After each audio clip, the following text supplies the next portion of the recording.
Twinkle, twinkle, little star, how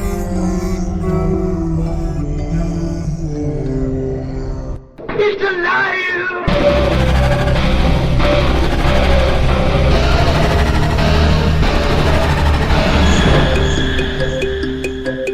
Welcome to where the weird ones are. Every time I speak, I want the truth to come out. Powerful figures in Hollywood as well as powerful politicians who are in fact not human. They're reptiles or they're lizards or perhaps extraterrestrials.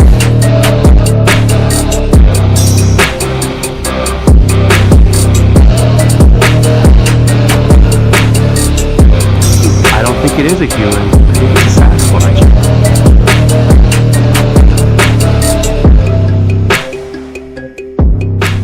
Go ahead and run. Run home and cry to mama.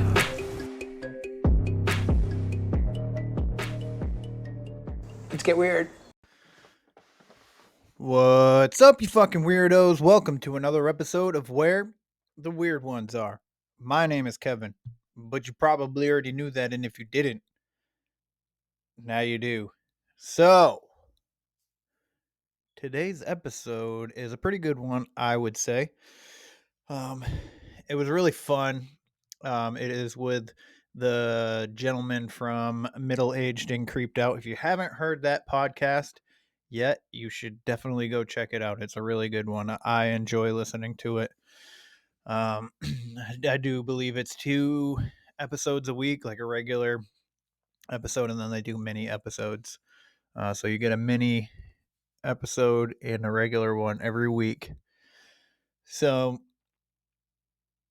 yeah, man, it was really fun talking to them. Shawn has a wild experience, near-death experience, or where he actually, I believe he said that he actually like passed away and came back. That experience is wild, and he has some outer body experiences, and we talk a lot about mental health, which is extremely important, especially dealing with encounters and experiences of the paranormal itself. I believe that's the whole point of this show, is to, highlight that, you're not alone in these experiences. Like, people have experiences. You're not the only one. So you're not crazy. I promise you. So please go check out their podcast. They're amazing guys. Nothing but love for them. I'm going to be on their show in the near future too. So it's a blessing to meet people not only like them, but all the people that I've had on thus far, and people that I've interacted with and stuff in this field has been extremely blessing. I've become, friends with pretty much everybody, and it's amazing. And I just hope that I can continue doing this for everyone, especially for the people that enjoy the show. So I do have new reviews, but I didn't bring my phone up here, so it's all right. I'll do review shout outs next week, or next episode. But I do have a Patreon member. Her name is Frankie. She's the only Patreon member, but it's fine. Has become like one of my biggest supporters, and I love her very much for that. I talk to her about weird shit all the time, so I think she's quickly becoming like a best friend. So you should also check her podcast out that she does with a guy named Shawn from the UK. Their podcast is called The Haunted and the Strange. So if you like weird shit, go check their podcast out as well. Other than that, guys, I'm going to be at Encounter Quest on April 13th in Hamlet, North Carolina. That is 10 a.m. to 5 p.m. So I'll be vending. So come check the all the speakers and everybody there out and come say hi if you're in the area, or if you feel so inclined to go to said event.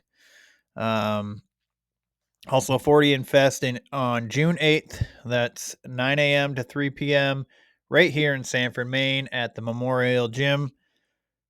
Don't miss it, because I'll be also vending at this one. And if you're in the area or you want to come to this event, please do so and come say hi. Go to 40 Infest on Facebook. That's how you get your tickets, whether you're spectating or you want to vend. So, but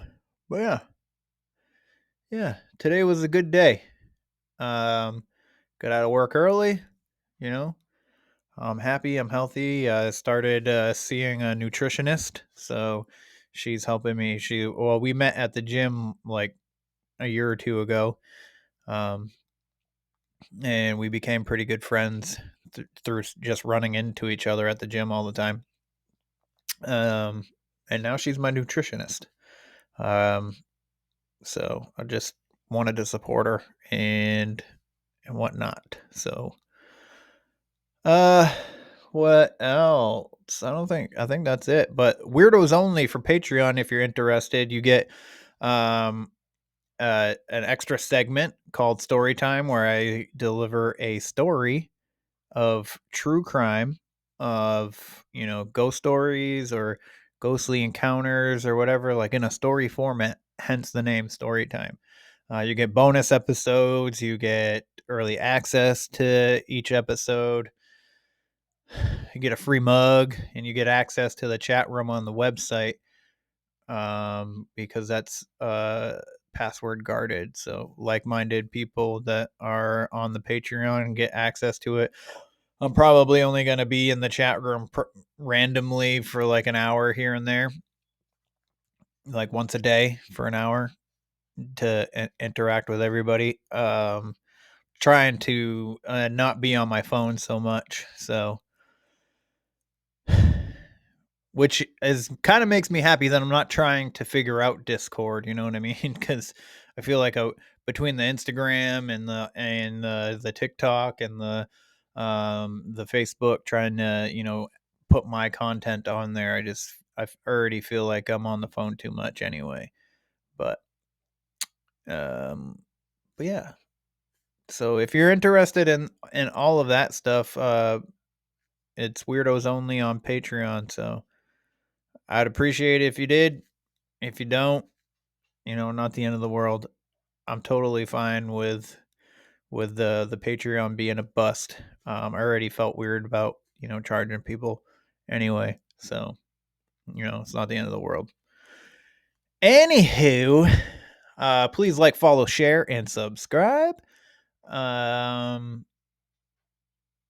Leave a rating and review on Apple or Spotify. You can also leave a rating and review on the website. That is where the weird ones are podcast.com. There's a blog on there. I'm going to try and be a little more consistent with the blog posting. There's a gallery of pictures of people wearing the merch. You can get the link through to the store through the website as well. So, go check it out. Go check it out if you're interested, I should say. I don't demand you to go check it out, but if you want to, you're more than welcome to. So, yeah, with that, I hope you guys have a good day, have a good night, whatever time you have decided to listen to this. I appreciate you for listening. And yeah, let's get the fuck into it, all right?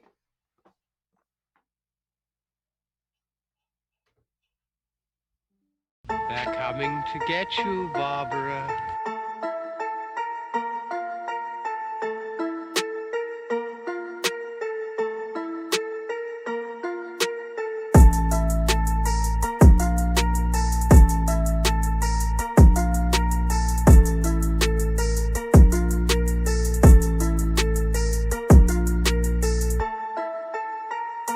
Let's get weird. Let's get weird. Let's get weird. Let's get weird. Weird, get weird.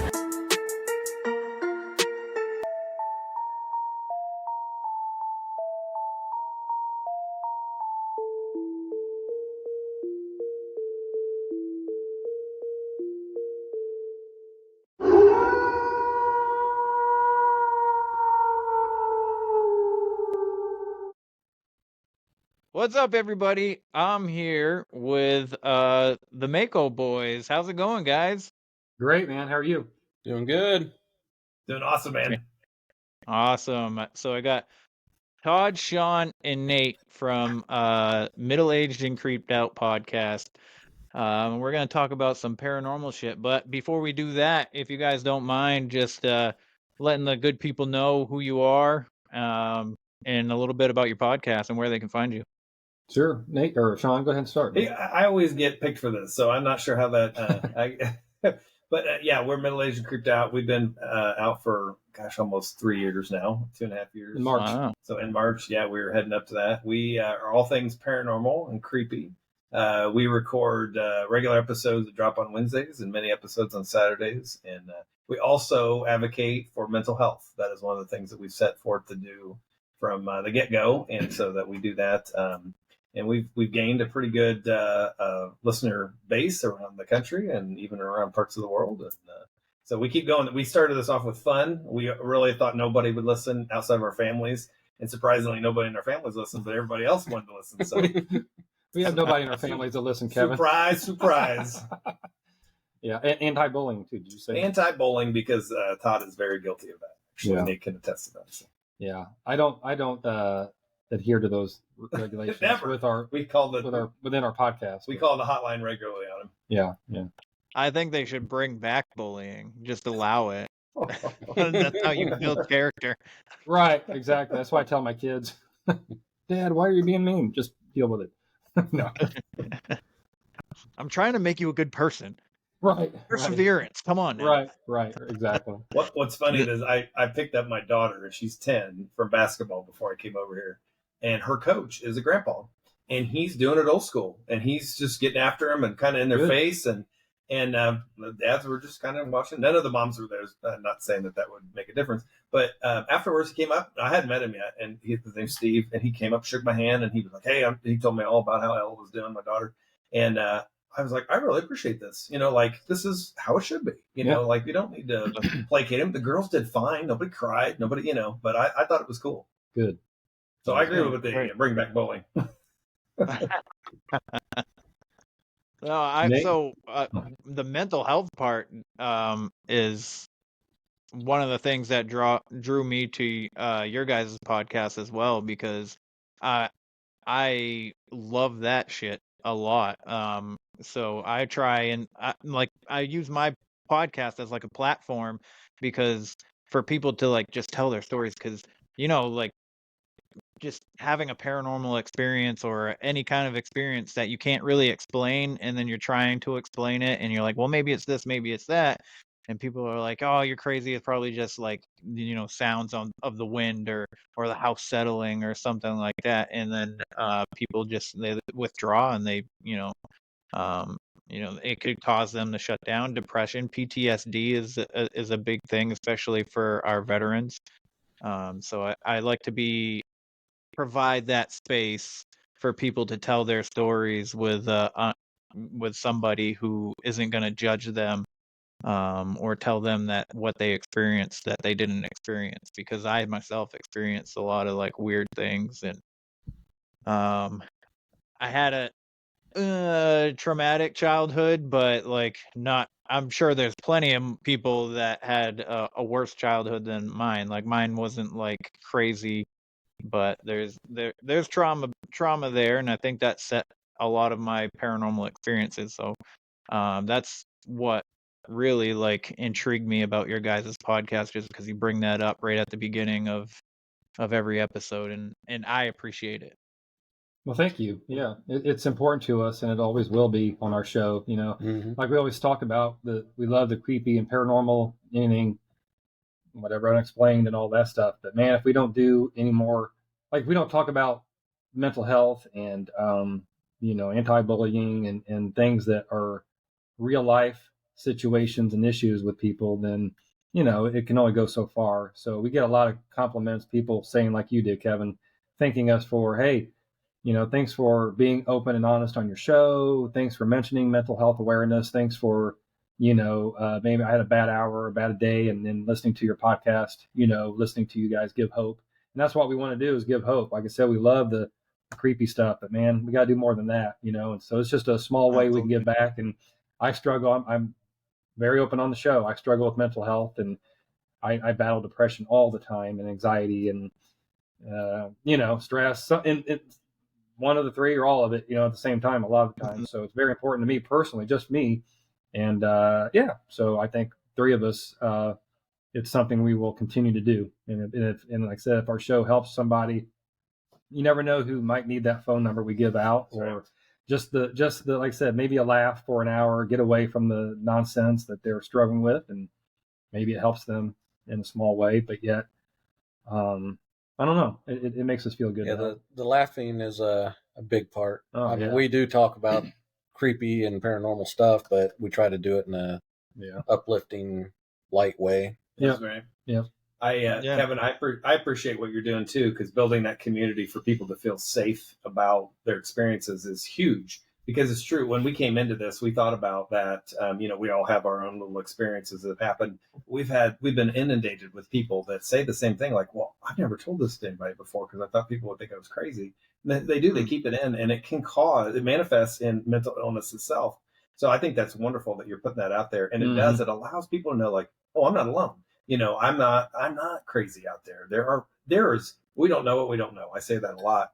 But it is, and I what Todd was saying, I think it's good that we can, just bring some brightness to people's lives. When we were a few episodes in, and we started saying, this is good for us, and it's good to connect with other people, and people started talking about, like, hey, guys don't really sit around and talk about their feelings much, and it just kind of came out naturally in some of these episodes. Who knew? We didn't think about it. We just thought we'll talk about paranormal and we'll have a little fun and move on, build a little community. But it's gotten to us where it's like, yeah, this is important to show up, and we want to keep building. So I appreciate that you're doing that as well, because that's awesome. Mm-hmm. Yeah. Thanks, man. Thanks. I appreciate that as well. I say it a few times on the show now too, because I did. I've made 2 attempts, and I contemplated a third. And the 2 attempts were when I was really young, and then the contemplation was just 5 years ago. And I was living in my mother's basement with 2 kids and not knowing what the fuck I was gonna do, Yeah. And I was just like, I remembered this experience that I had, and I was like, from when I was a kid, and I don't know, it just something resonated in there, and I was like, things are gonna get better. Literally, just 4 years, 3 years even later, just things just started getting better. I bought a house, kids and I started going on vacations and all that stuff, and I think patience is a really big thing when it comes to this aspect, because the day might be long and rainy, but the next day the sun could come out. So you just got to be patient and wait for those flowers to hang in blossom. there. That's right. Yeah, try to keep positive outlooks and positive vibes. That helps tremendously. Absolutely. Yeah, Absolutely. I would say we're 1 second away from devastation, but we're also 1 second away from, like I said, things can get better, and so you just have to, if you can just hang on somehow, some way. I tell myself every morning, I have to, like, give myself a pep talk. Getting up in the morning is hard for me, Kevin. And, like, when I say hard, I'm not just saying like the normal average person hard. Like, it's everything I have in me to get up. Do I have a good life? Oh yeah, I have a wife, 2 kids, house, cars. I mean, job, a business, friends. Well, debatable. Yeah. Oh, a ton of friends. These 2 guys right here doing the podcast with me, and they're first and foremost, they're friends. But it's everything I can do to just get up, to literally put my glasses on because I'm blind as a bat, and then to go in the bathroom and get ready for work, and like brushing my teeth, getting dressed is a chore, because I'm like, and where I go to work, I'm not going to some slave labor camp. It's not, I've got it pretty good, but it's just hard. It's just hard for me to face. Like, I'm like, what kind of crap am I going to face today? What nonsense am I going to see on social media? How am I going to feel? I don't feel good physically a lot, and I'm like, it's just everything's like labored.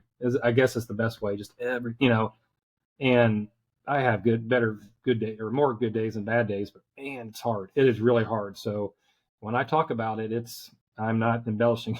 it's the real deal. And I know there's people out there probably, like you say, there's people worse than me, or feel worse than me, but it's difficult, And so like this podcast and talking to you, this is awesome. Like it's fun and it's positive, and I'll speak for us three. I think we enjoy this podcast a little bit. Is that true? A little bit, yeah. And it's something we look forward to. Do I love looking at, watching my kids play sports and eating dinner with them and spending time with my wife? Absolutely. It's all good stuff. But man, aside from that, this is something that I need. I really need this. And all the people we've met, other podcasters, authors, investigators, people that just listen to the show or follow us on social media, they have become friends. And it's like, man, it is a true family. It's people that are going to be there for me and us and whoever and each other, so I need this more ways than one. We would retire in a heartbeat, and we all talked about this multiple times. I actually had this conversation with somebody today where it's like, if we could do this full time and investigate and just hang out with people and go to, these paranormal conventions, we would do it in a heartbeat. The other funny thing is now I feel bad, Todd, telling you that we test everybody's mental health every episode when we do the dad joke. So we bust each other's chops. I know the dad joke saves lives. It saves lives. Okay? It has saved a couple lives, potentially. I don't know. Well, I gotta say, I'm glad you're here and you're still actually getting up every day, Todd. So I commend you for that. It's although it's hard for you, I'm sure it takes a lot great strength. So I appreciate you being here, because without you, we wouldn't have the Middle-Aged and Creeped Out podcast. We'd only have Shawn and Nate, and we wouldn't have you to keep them, wrangled, because I think it was the last episode I listened to, I think it was Shawn, he wasn't paying attention or something like that. Are you going to join us today? That can't be What's right. happening? That can't be right. Yeah. I was like, I said, did you listen to anything I said? We were going to edit that out. And Nate's like, that's funny. Let's leave that in. I'm like, it's like hurting cats, Kevin. Yeah, that's true. It's like, and I'm just talking about Shawn. Kevin, you probably listened to some of the episodes where it was just Nate and I. And it's like, yeah. Not that it doesn't work. Oh, they do a great job. But it doesn't work as well as having the trifecta. And Nate and I have done a couple of episodes because Shawn's been sick or whatever, and it isn't the same. It really isn't. You speak for me. That's right. I do. And I'll go on record. I've been on every episode. He's yeah. You know why? He's beast mode. Yeah. Seriously though, Kevin. Well, actually, no. I wasn't on the first two. You guys didn't give me a mic. Oh yeah. I take technicality. For the record, by the way, I'm the one that said, "Hey, Shawn, should we get the guy a mic?" Shawn goes, "I guess." We arm wrestled for it, actually. Yeah, that's right. So, yeah, it's fun, and it does not work.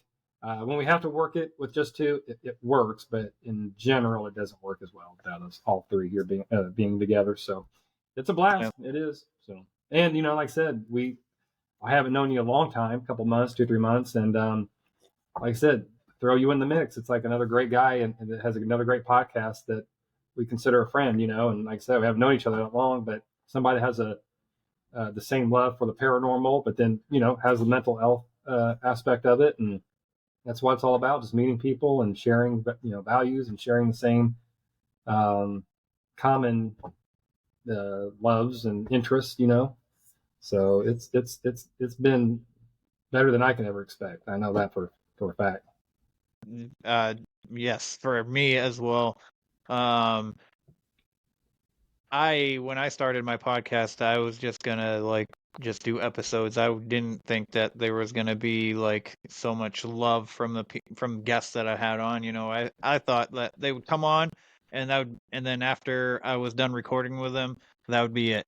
And but now we all check in on each other and all that and stuff like that every once in a while. We may not talk every day, but every once in a while especially like when somebody hasn't posted something in whatever social media, whether it's Instagram, Facebook, and whatnot, will be like, everybody will, well, me mainly, I can't really technically speak for other people, but if I haven't seen anything that they posted, I'll just reach out and be like, hey man, I haven't seen you in a while or whatever. I just wanted to make sure you're all right and stuff like that. Yeah. And 9 times, mainly with Instagram, because, you know, I have like over 1,000 followers, and the more followers and stuff that I get, the less, and the more people I follow back, the less of the people that, you know, I interact with the most, the less I see of their stuff. So True. I tend to reach Mhm. out a little bit more. Hey, just checking in. Yeah. Oh, yeah. Mhm. Yeah. I know there's a guy, he and his wife, there's a mall here in the south side of Indianapolis. It's the Greenwood Park Mall. And my family met him, I believe it was last spring. So, you know, going on a year ago. He and his wife owned a kiosk, and they sold, you know, like the AirPod holders and lanyards and stuff, you know. And anyway, so we were talking one night, and I told him about our podcast, and he and his wife started following us on Instagram, and I followed them back. And then they would post great, funny, very clever videos, like family videos, them spoofing each other and working out together. They have a son, and just a great couple, very nice and sweet, and very, like I said, very funny. And every day, multiple times, whether it was he and his wife, or he and the wife and kid, or just her or him, you know, somebody was doing a good positive video, and they're all about mental health awareness.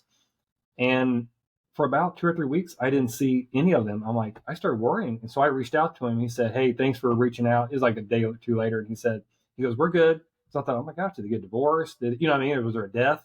And he said, just a lot going on, a lot of them on our plate, but we're good. We're, you know, and they're still together. Nothing like that. But he said, but thanks for checking in. I said, okay, I just didn't notice you, you know, because you start noticing who's not on social media as much, or, you know, something like that. So he appreciated that. He goes, yeah, thanks for reaching out. And I hadn't really known him that long, you know, but you got to look out for each other, you know, like you're saying. Absolutely. Yeah. Absolutely. So, real quick too, before we get into much more, just let everybody know where they can find your podcast as well. Everywhere you can listen to podcasts. We're on everything, which is very bizarre to us that there's 4 billion ways to listen to a podcast, and we're on there. But anyway, yeah. That's crazy to me too. I know. I'm like, what? What's this? Yeah. Anyway, so yeah, anywhere you listen to podcasts, and of course we're on Instagram, X, TikTok, and Facebook. And if you just search either Middle Aged and Creeped Out or Mako, MAACO, you'll find us. And what else? Oh, we have an email, makopodcast@gmail.com. So 2 A's. That's again 2 A's. Thank you, Sean. Mm-hmm. That's about it. Yeah. So that's how you can follow us in our show. Nice. I was just telling somebody about your podcast. I can't remember who it was, but I was like, I don't know if they spell it this, if Mako comes out as the same as the Body Shop that used. I remember they used to be all over the TV when I was a kid. We're waiting to get sued any day now. Yeah, Kevin, keep that on the down. Don't be, you know, getting that out there. We're trying to. Our lawyers are telling us to keep that hashtag. You're right, though. People have said that. They're like, or they've said, "Oh, I can remember because of they associate us with the marketing." It's just fun. Yeah, whatever works, I guess. Whatever works. That's funny. No. It's funny too, which is oddly enough, because as I was talking about your podcast, because I was in the car, I was with a bunch of people, and we were in Portland, Maine, which is a pretty big city up here in Maine, and there was an auto body shop, but it was called AMCO, so it was 2 A's, MCO, and I was like, what the hell? It was like, it was weird because I was literally talking about your podcast as I'm driving by, and I was like, hey. Alternate reality. They've been around forever, by the way. AMCO, yeah. And the old commercials, I remember, like the 80s, 90s, they'd say double A, and they'd go MCO. That's how you know. So maybe we ought to do that. MAA, or something like that. No, you know what? Let's keep that while we're doing. Just, it's confusing. That's funny though. You saw that. It's almost like synchronicity, one of those like synchronicity moments. Mm-hmm. The universe was talking to me. You know what I mean? Right, exactly. So, one of my favorite episodes that you guys did was with Jim Harold. Man. Yeah, he's an amazing guy. I love listening to him speak. But you guys, I can't remember. Well, you know what? I'll just ask you guys. Do you guys recall any like your earliest experience, whether it's paranormal, whether it's something you just can't explain, or anything? And you guys can go one at a time if each of you have an experience. Oh man, Nate will start. Yeah, mine's relatively recent. I've always loved like horror genre movies and just spooky stuff, growing up and everything. But I never I don't recall ever having any paranormal experiences growing up. So my first experience that I can remember is when we went to Whispers Estate down in Mitchell, Indiana. And as I was crossing from one room to the other room upstairs through the hallway, the stairs going downstairs were right there on my left, and I heard footsteps coming up the stairs. And we were all upstairs or up in the attic. Nobody was on the first floor. So I knew it was something other than any of us. And it made the hairs on my arms raise and spooked me out a little bit, and grabbed our paranormal investigator friend, Erin, and told her what happened. She went running out into the hallway trying to get an experience herself. I was like, I was running away, she was running to it, and well, and they were wooden stairs, and they were loud. Yeah, they're wooden stairs. It sounded like dress shoes. Yeah, like going up the stairs. Oh, yeah. And when he told us that, we're like, "Are you serious?" We're like, "Oh my gosh!" None of us were wearing dress shoes. No, yeah. I mean, we're wearing tennis shoes, and yeah, nobody was. I mean, we were all upstairs. That was pretty wild when he told us that. So yeah, as soon as that happened, it was like I was all in after that. He's addicted. Yeah. We are too, I guess. We are too. We love investigations, but yeah, it was fun. Yeah, he's the one that, I mean, I've had, and we'll talk, but Shawn and I, but Nate has all kinds of stuff. He gets the good stuff. You had the galvanized poisoning thing too, right? Yeah, I've had that. Out of body experience. Yeah, sort of. Yeah, that was whatever you want to call it. That was job related, though, right? Yeah. high on life, right? I grew up as just a weirdo. Like, I don't know. I mean, I've always been kind of I've been able to mix really well with people, and ever since I was a kid, I would mix with the popular kids and the weirdos and the smart kids, and I was always a social chameleon. And so I've always like loved people and wanted to help people. So I've been very close, like open hearted and all this kind of stuff. But I've had lucid dreams since I was young. And I can't always explain them. I've had storm dreams, and normally that was like an indication that something was going to change. Not always for the negative, but it was always very scary, like a tornado or something coming. I have those still every once in a while. I've had out-of-body experiences. I started having those, I think, mainly in my 20s is when I started having those, and into my 30s. I haven't had one of those in a while. And it wasn't something I ever tried to do. It's not like, oh, I'm going to try this little technique to get out of my body. I just would like wake up out of my body. Or have this, I'd be in a dream and I would start spinning within the dream. And it's like I knew what was coming on. I was going to pop out of my body and I'd go to space or another dimension or whatever you call it. And it feels like it lasts for a long time. So I've had those experiences.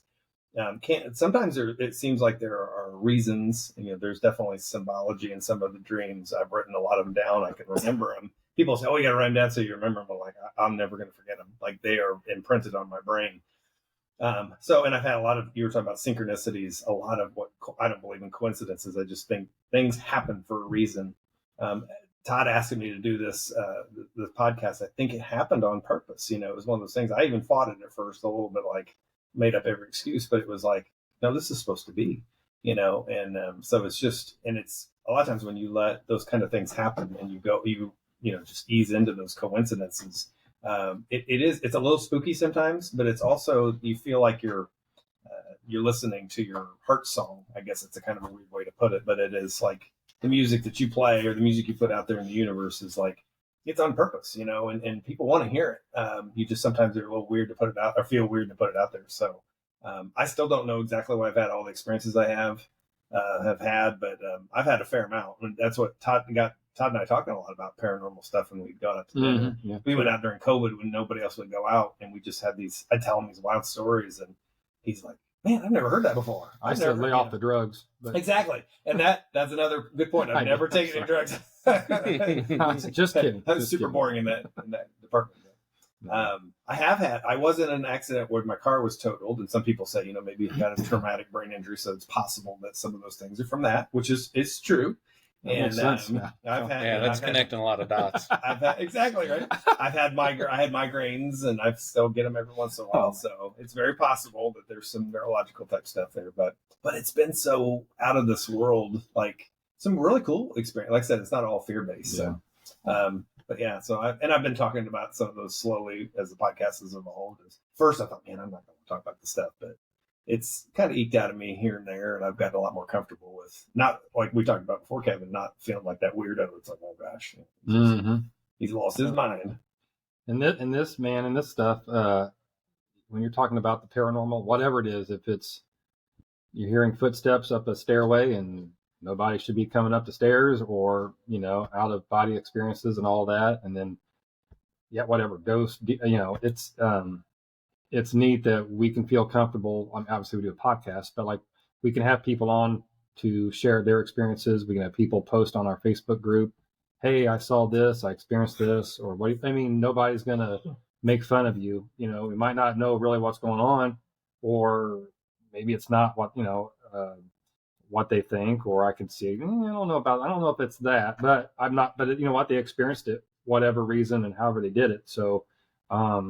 Who am I to say, no, that didn't happen, or that's not true, or no, that's not what it is. So that's the cool thing about this is we're all in it together. We can just kind of share ideas and opinions and just respect each other. And which so far, in our group and like I said, the family we built, everybody looks out for each other, and nobody pokes fun or hurts anybody and make them feel like they're outsiders, because when we're talking about all this, nobody knows what's really going on. So, you just have to, but as far as me, Kevin, like when we went to Waverly Hills, the three of us with our friend Aaron Ignatz, who we've had on the show, the paranormal investigator, we all had some stuff going on there. Shawn and I were together in one room. We were hearing sounds and like chains rattling and this and that. And we were the only ones in the room, and it was clear as day. And we thought it was the guy that's kind of like the caretaker, well, he's a tour guide. Yeah. But what do you want to call it? And James, and we heard a couple other things too in that same area. And we were like, what is going on? Yeah, you know what I mean? And we were in like voices and stuff. And we thought it might have been him. And here he comes, he's walking in, and we're like, you weren't in here, were you? Or he's like, no, I'm walking through to smoke a cigarette. We're like, okay, that's weird, because we heard voices, we heard chains rattling, all kinds of crazy stuff. And then as far as like personal, just me, I work at a Christian church where my day job was about 6 or 7 years ago. And I've told it a few times on the podcast, but I took a break. I was not feeling well on a Friday, and we have like a first aid room, which has like a little small sofa or, whatever. And I laid down just to take a nap. I set my timer so I knew when to wake up, and I was out, and I wasn't on any medicine, and of course no drugs. And when it was time to wake up, my alarm goes off, and I couldn't wake up. I'm sorry. I couldn't get up. I was awake, fully awake, wasn't dreaming. And it was like something was pressing down on me, not wanting me to get up, and I couldn't speak. That was the scariest thing. Not just not able to get up, but I couldn't yell for help.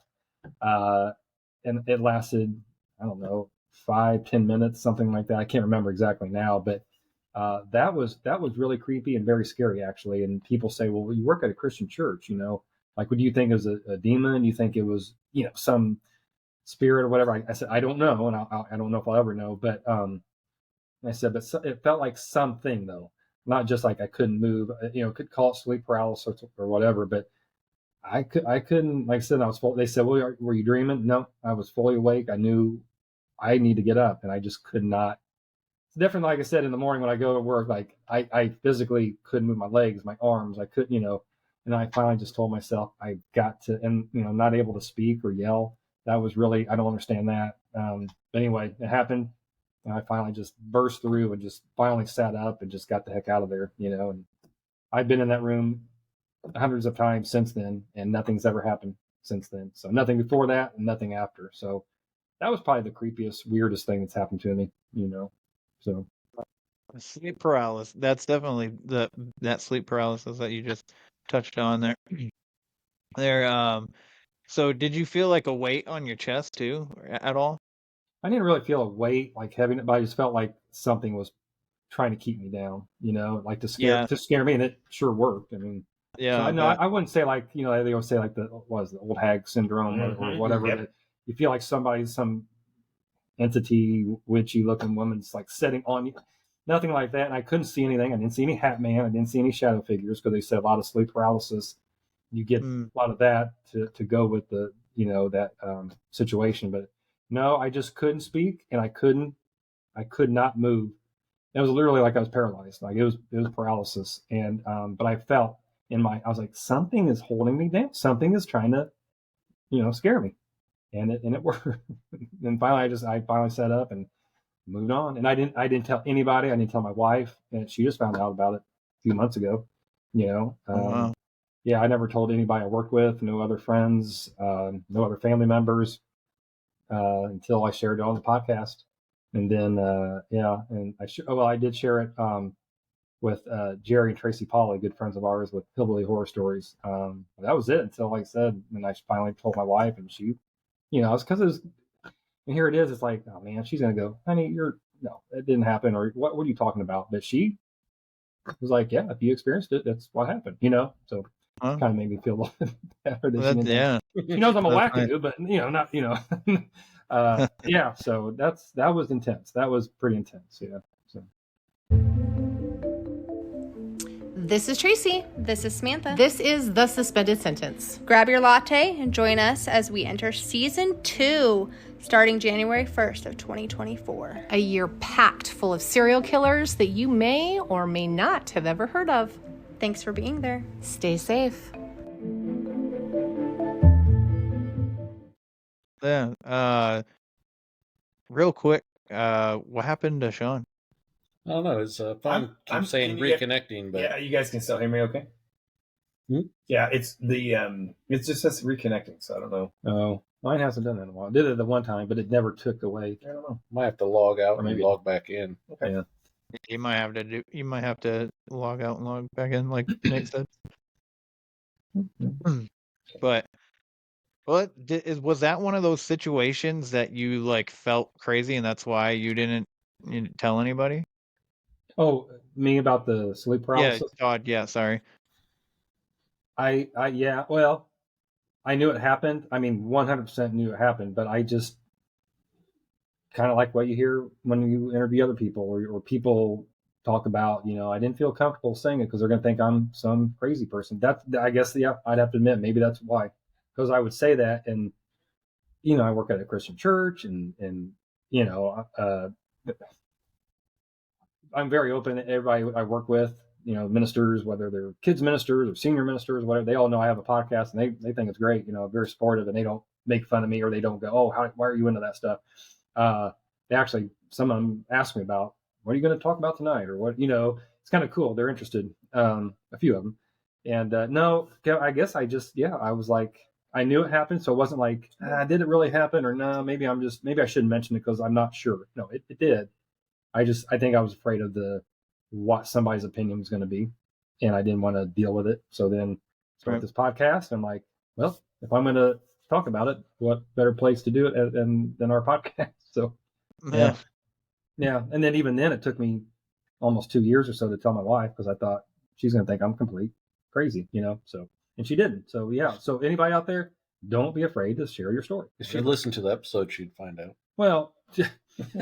Again, she knows I'm crazy, but she knows I'm wackadoo, but yeah. So I would guess, I'm just answering. Yeah, I was afraid of the pushback or what opinions would be. Yeah. I think the only time that I felt like I shouldn't tell anybody about experiences is with my high school girlfriend, because she was abusive. And you don't normally hear like the stories of, the female abuser. Mm-hmm. And, I felt emasculated, and I didn't really want to tell people that, you know, I used to get the crap kicked out of me on an almost daily basis in high school from a girl that was half my size. So, but she did some like weird stuff. I don't know. She was like technically a medium and didn't know it, but she just like seemed to like attract these like weird entities. And I don't think I've never talked about it on this podcast, but I did talk about it on the confessionals a little bit. I didn't really like get too much into it. Just because I'm still kind of like feel weird about talking about it. Sure. Not that I feel crazy, I just feel weird. Like it just makes me like, it kind of makes my skin crawl to talk about it. Yeah, you don't want to. It's like you don't want to revisit those times or that. Yeah. I totally get it. Yeah, for sure. Okay. Yeah, totally get it. Well, Shawn, now that you're back and Yeah, we right. can see you, I didn't go anywhere. Thanks for joining. My phone's going all kind of weird. Talk about a weirdo, right? We're all going to bully Shawn right now. That's all right. I thought we were bringing bullying back, right? That's right. Make bullying great again. Sexy back, we're bringing bullying back, right? Oh, shit. If you don't mind, Shawn, yes, walking us through one of those outer body experiences. I will do that. One of the ones that happened. So this is kind of weird with COVID. COVID's where it's kind of stopped a little bit. I've had a couple experiences during COVID, but the one probably just before COVID happened, so we're talking maybe like 2019, I had a dream, and I was dreaming about, we were in my in-laws' front yard, and we had, actually I lost our dog back in 2016. His name was Jack. He was a boxer. And then I lost a couple weeks before that, my in-laws' dog had passed away. And so it was really traumatic. And so I think that's stuck with me. And I was having a dream. So that would have been, 3 years difference. And I was there again in that front yard, and we were kind of remembering the dogs, and they were all there. And I started to spin in this dream where I like lifted up and start like going around in circles. And it's almost like, if you're doing something weird in public, you don't want people to know about it. It's like, oh my gosh, stop. Like, what are you doing? And then I realized like this is actually a dream and not reality. And then, so I'm like, when I started to have these experiences at first where I'd lift up, because I've had a lot of like flying dreams and like, or bounce flying type dreams. And you get nervous because you're thinking, oh gosh, what am I doing? And then that nervousness or that anxiety like shuts it all down. And so then you stop the dream or stop the experience. So I started to learn like, hey, if you get this floaty feeling or whatever, just kind of go with it and see what happens. So this particular time I did that. I just kind of let myself float, and I would float into the sky and then up into space. And so I'm all of a sudden out of that dream, and I'm just by myself. And I remember thinking, like, what's happening, number one, but also just like, don't panic because that'll end it. But I felt like I was going away from the earth, and I was like, okay, I'm going to turn around and I want to see what the earth looks like. So I looked at the earth, and it's, because not that I'm, like worried about flat earth or whether it's round or whatever, but I wanted to just see what the earth looked like. And so I turned around, and it's shrouded in this like gray mist. So I couldn't even see it. And I thought, well, that looks kind of rough. That's something I'll deal with later. So I turned back around and just decided to just adventure. And around this, I felt like I was going through dimensions and all kind of like throughout the solar system. And it felt like eons, like a long, long, long time. And I could remember being surrounded with like different voices and whatever, like almost like a circle of protection, almost like of people that had gone on before me. And just, I don't know if you call them spirit guides and angels, whatever.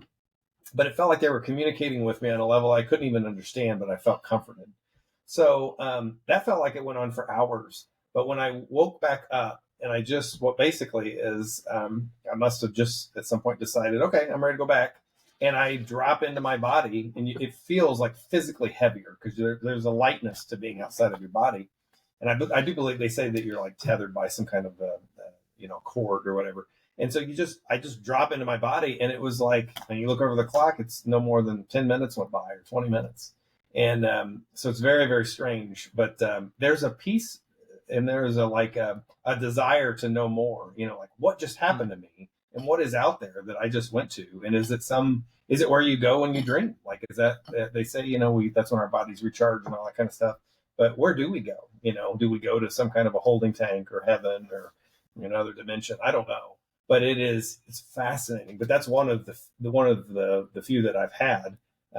I've had some where I've actually interacted with other beings that have, again, they talk very high, like high pitched voice and very fast. And I've actually had to tell them like, hey, slow down and talk a little lower so that I can understand. But it's such like an information overload that it's like my brain can't contemplate it all. So that's why it's hard for me not to have a belief in something else out there, God, higher level of intelligence out there that is trying. But it does also feel benevolent. It doesn't feel like it's ominous or trying to take over the world or anything like that. It's something that you feel very heart centered with it. So but it leaves me with a lot of questions. But it's also, I feel blessed. Like a couple of these times where I've come back into my body, I thought I actually was just like thankful. The first experience I ever had, I did write it all down, and I was just thanking God for the experience because I thought it was such a blessing. Yeah.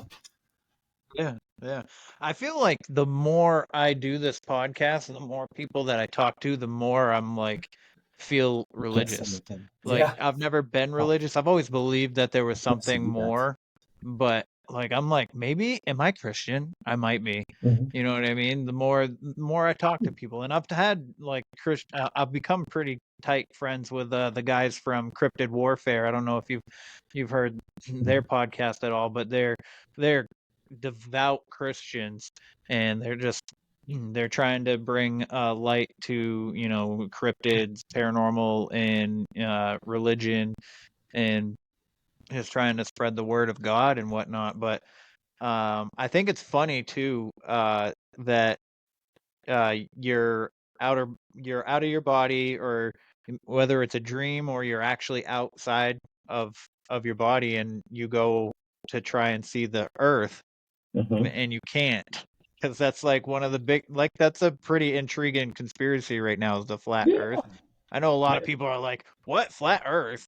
And you're a crazy person for thinking that.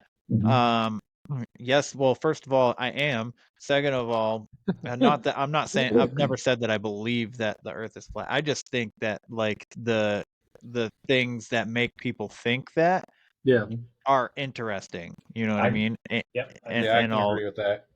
Yeah.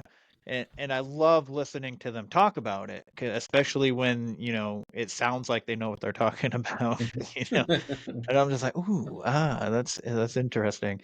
And then, you go out to like see the earth, and it's just covered in like a gray cloud or something like that. So I found that fun. Like the minute you said that, I was like, huh, that's interesting. It's almost like they're like, hey, we're gonna keep him from seeing this. Let's put a friggin' curtain right here, The weirdest thing is like right now thinking about it, I'm a little ticked off. Like I didn't get to see it. I want to see it. But at that moment in that experience, I was kind of ambivalent about it. All I could think was there's a lot going on that's not right there, but I'm not really that concerned about it. So I just turned around to have the experience. So it was very like, there was a lightness about it, and there was a I don't know if you call it a higher understanding or whatever, which is awesome. But yeah, like now it's like I'm in the heavier, denser space, and I'm like, dang it, I wanted to see it, and I still do. Like I just thought that'd be so cool. Like, oh, I get to see it. That'd be so much fun. Yeah. But because I not very many people in history have been outside in space.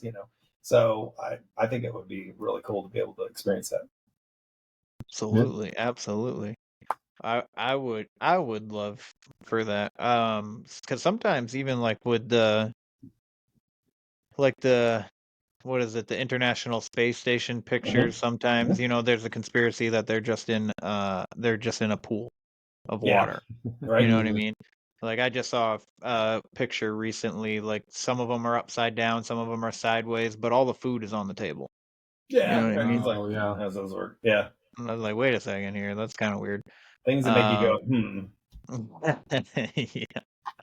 It's stuff like that I find interesting. Now, I've never had any kind of like dream or outer body experience of any kind like that. I've had vivid dreams, but yeah, that's a wild one. I would like to, I feel like. But have you ever, so They say that like ayahuasca is a good way to like really like especially if you've already been experiencing this stuff or DMT or stuff like that, because we naturally have DMT in our body. I don't know if it's like I'm not sitting here advocating to go do it.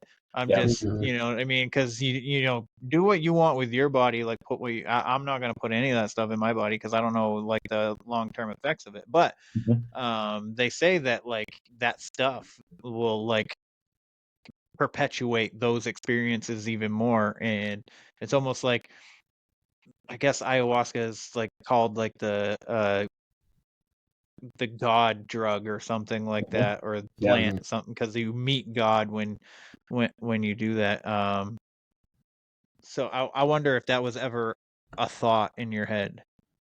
I have because I've had people come to me and talk to me about that, and I've also listened to stuff on ayahuasca and different like it is you're right, it's connecting with God. I have not ever tried any of that stuff. I have definitely thought that would be interesting.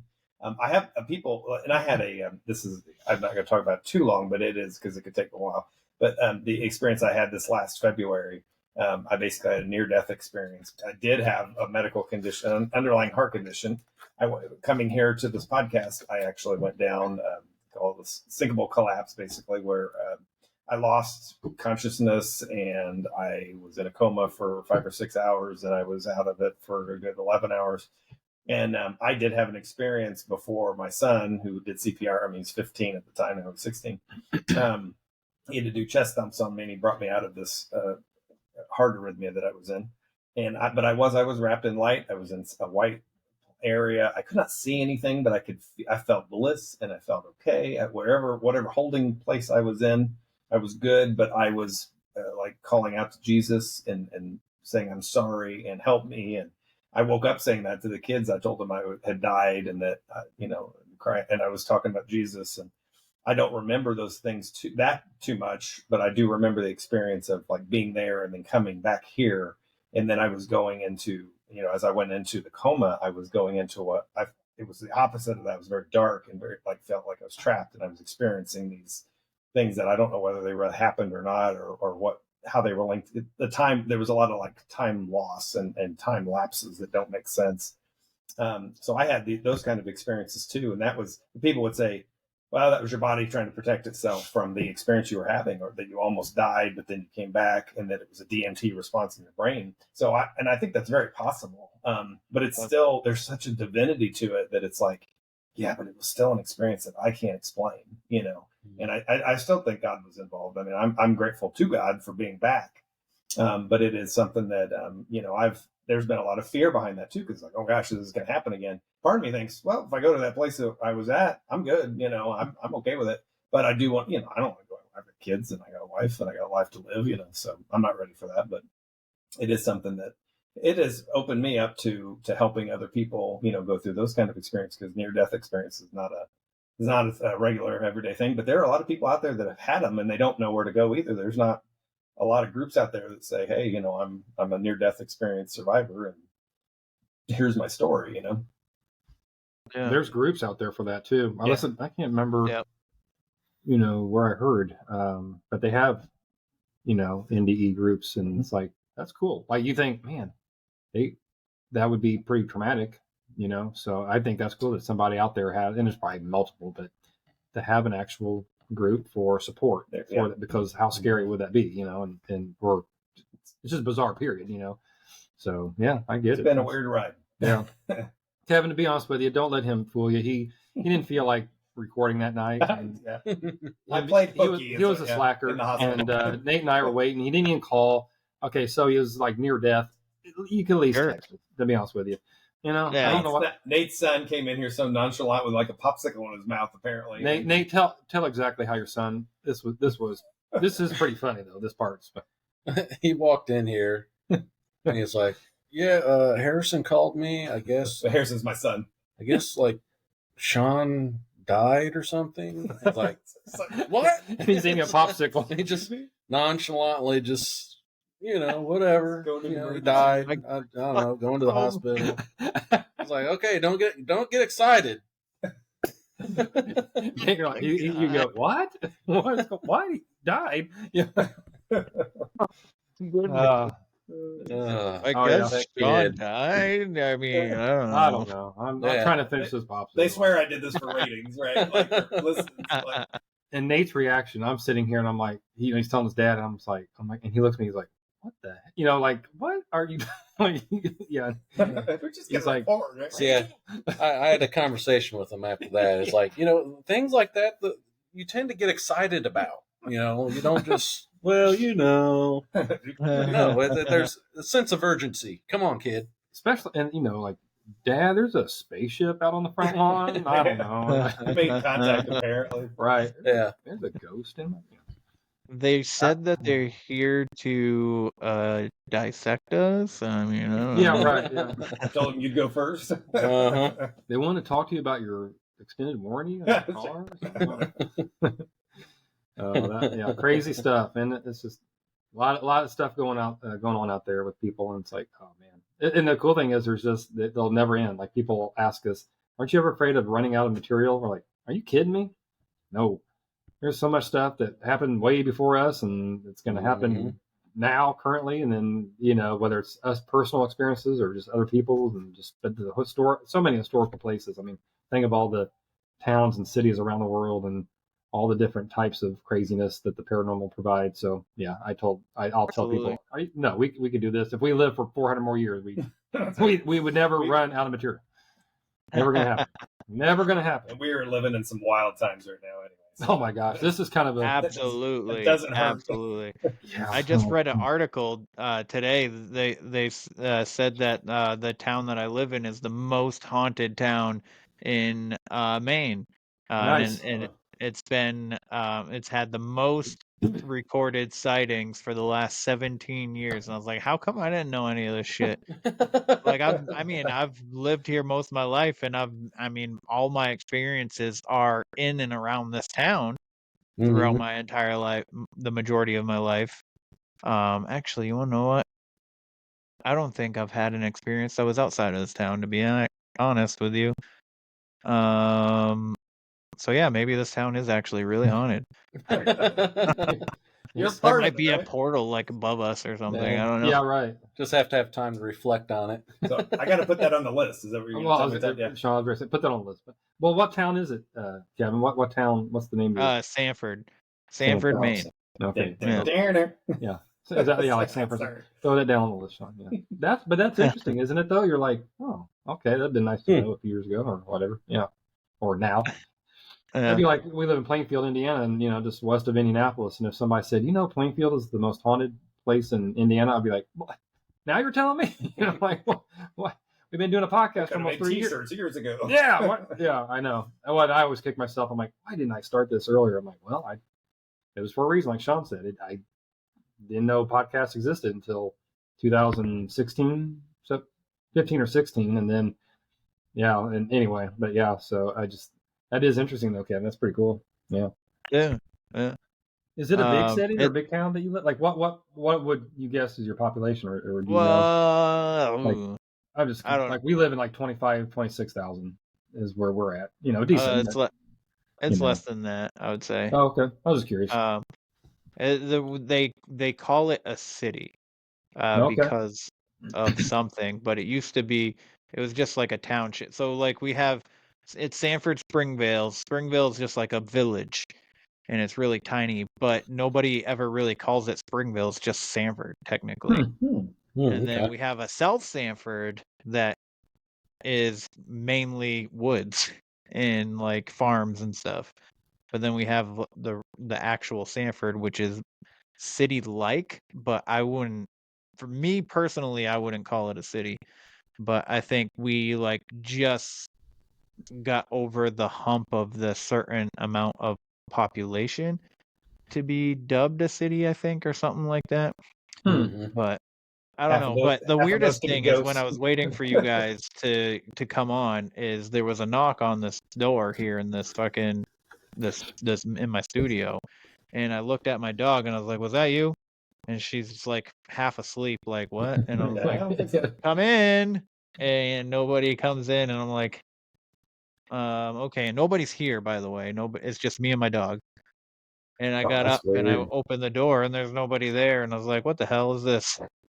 Yeah, I mean, what? Yeah, how would you explain that? I mean, Black Eyed Kids. but Oh my God. Okay, there you go, Kevin. Black Eyed They're Kids. cold, you're cold, right? Let 'em in. Well, here's something. The other night, Throw so my my wife shoe. and I, yeah, right. Yeah, right. My wife and I love to, especially on Friday nights, we're exhausted by the end. She's a teacher, she's in education, so you can imagine how exhausted she is. Oh yeah. And she deals with You. That's true.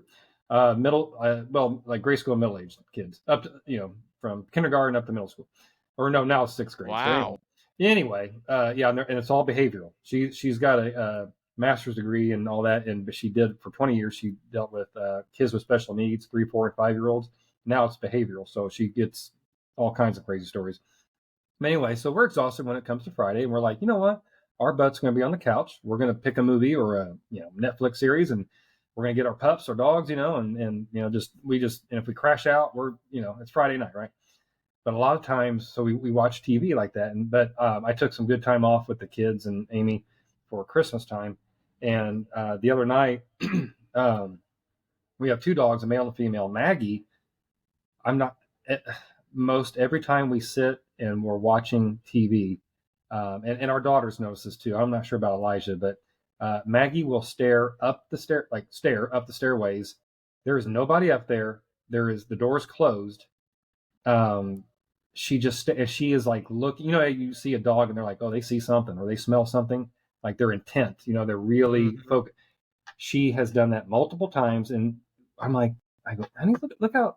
And it just grabbed me the other day. Like finally, okay, this has happened so many times, and our daughter still, she thinks that our house is haunted. And then she is all of a sudden now looking. She's looking. We've got we got a fireplace, a brick fireplace, and then that's where our TV's mounted. And I'm looking because I sit on one end of the sectional, my wife's on the other, and she's looking like through the like she's looking at something. She's not looking at the TV. She's looking past my wife and just staring like she sees something. And she's been doing that a lot lately. And then she'll just she doesn't growl and she doesn't run to it or run away. But I'm not kidding. Whether it's looking, studying. She is. That's a good word. Studying very intently of what, and there's nothing outside. I've even gone up and like, is there something that we're and they hear stuff, and then it could be a neighbor, but like she'll react to that. If it's a neighbor doing something, or if they smell or see an animal, they'll react to it and they run to the door.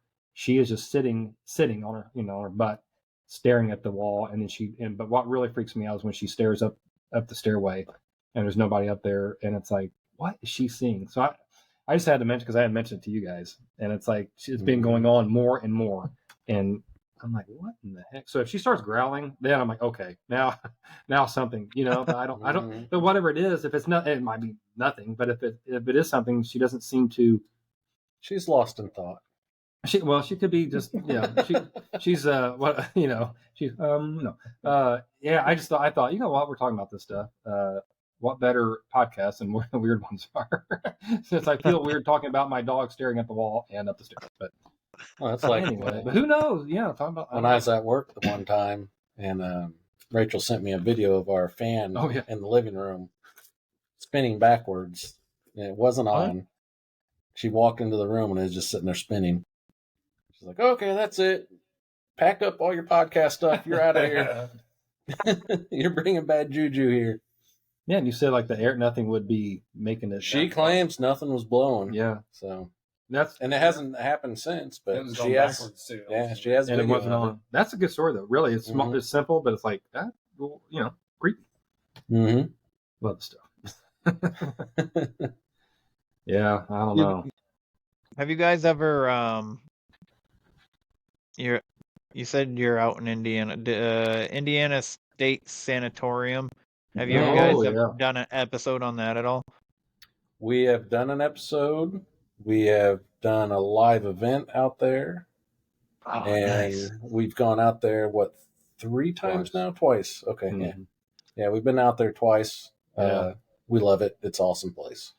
We went there, just 3 of us for just to take a tour, right? Was it? Mm-hmm. Oh, I know. It was like a Sunday, yeah. We were going to do an investigation with our friend Aaron Ignatz. Shout out to Aaron. She got sick the morning of, so she's like, guys, sorry, got to cancel, but you guys, have fun. We're like, okay. We checked it out. We're like, this is great. We got to come back. So then we decided to do what we call an online or on location recording, where we take our table equipment and we record, our podcast. And that way we can, and we bring merch and stuff to hand out. So we meet a lot of people. That was another cool reason. So we did that the second time in April. And so after we did our recording session, and then we packed our stuff up and then took another little self-guided tour is what they call it. So it's like for $25, isn't it? Like 25? Mm-hmm. Yeah. $25 a person, Kevin. You can, here you go. There's like 2 or 3 houses that they were trying to fix up or maybe tear down, you can't walk through because it's pretty dangerous, but there's like 4 or 5 other buildings on the campus. It's huge. And they're like, have at it. And so you have the whole grounds to yourself, and then they'll do actual tours if you want, or you can do investigations. But basically for $25, you're doing a self-guided tour and you can do an investigation if you want. Mm-hmm. It's just like, it's pretty expensive, or not pretty, but I mean, it's more expensive if you do like an overnight stay or overnight investigation. But like Nate said, the place is awesome. It's pretty cool. Yeah. I had a gentleman on early on when I was first starting this show, and he's out in Indiana, and his whole story revolved around the sanatorium. And then after we were done, I edited it and stuff like that, and and I could hear my voice coming back through his mic because he didn't have headphones and he had his volume up, so my voice was coming out of his phone and going into his mic. So you could hear like the feedback, right? And so I put it out, and he messages me and he goes, hey, there's voices. I was like, oh, don't worry about it, it's just my voice coming back through the microphone. He goes, no, like, you don't understand, like, they're saying other words than you're saying. So I was like, that's interesting. So I go back and I'm listening, and I said, I was saying something about it, and I said, oh, the insane asylum or sanatorium, whatever, one of those things, and it said, you better run, or something like that. Wow. Like, Wow. like right after I said something, to expect my voice to come back and say, like, kind of like a remnant of what I just said, and it says, you better run. And I was like, what the hell? And then there's other, like, there's like sounded like child laughter and stuff, because my sister went through it too. I don't know if you got know this or not, but Todd, but like a lot of my experiences I experienced with my sister. So Okay. when we were younger, anyway. But so she was a part of the show early on. I kind of just brought her on because she went through she got out of a pretty bad relationship, and I was just trying to keep her mind busy, so I had her kind of like co-host the show. Yeah. And so yeah, I asked her to, like, I was like, can you, like, I'm not gonna have the time to, because I had him on a second time to talk about all the, like, the extra voices and stuff. And I had like a clairvoyant come on too, and my sister pinpointed like a bunch of, like, a couple things saying, like, dude, like mocking me or something like that. Not, I don't know, like, and then she got the you better run thing, and then there was some other, and then it sounded like children laughing. Like, we never were, like, first of all, neither him and I are full grown men. We weren't doing childish laughter or anything like that. So I found that part pretty interesting as well.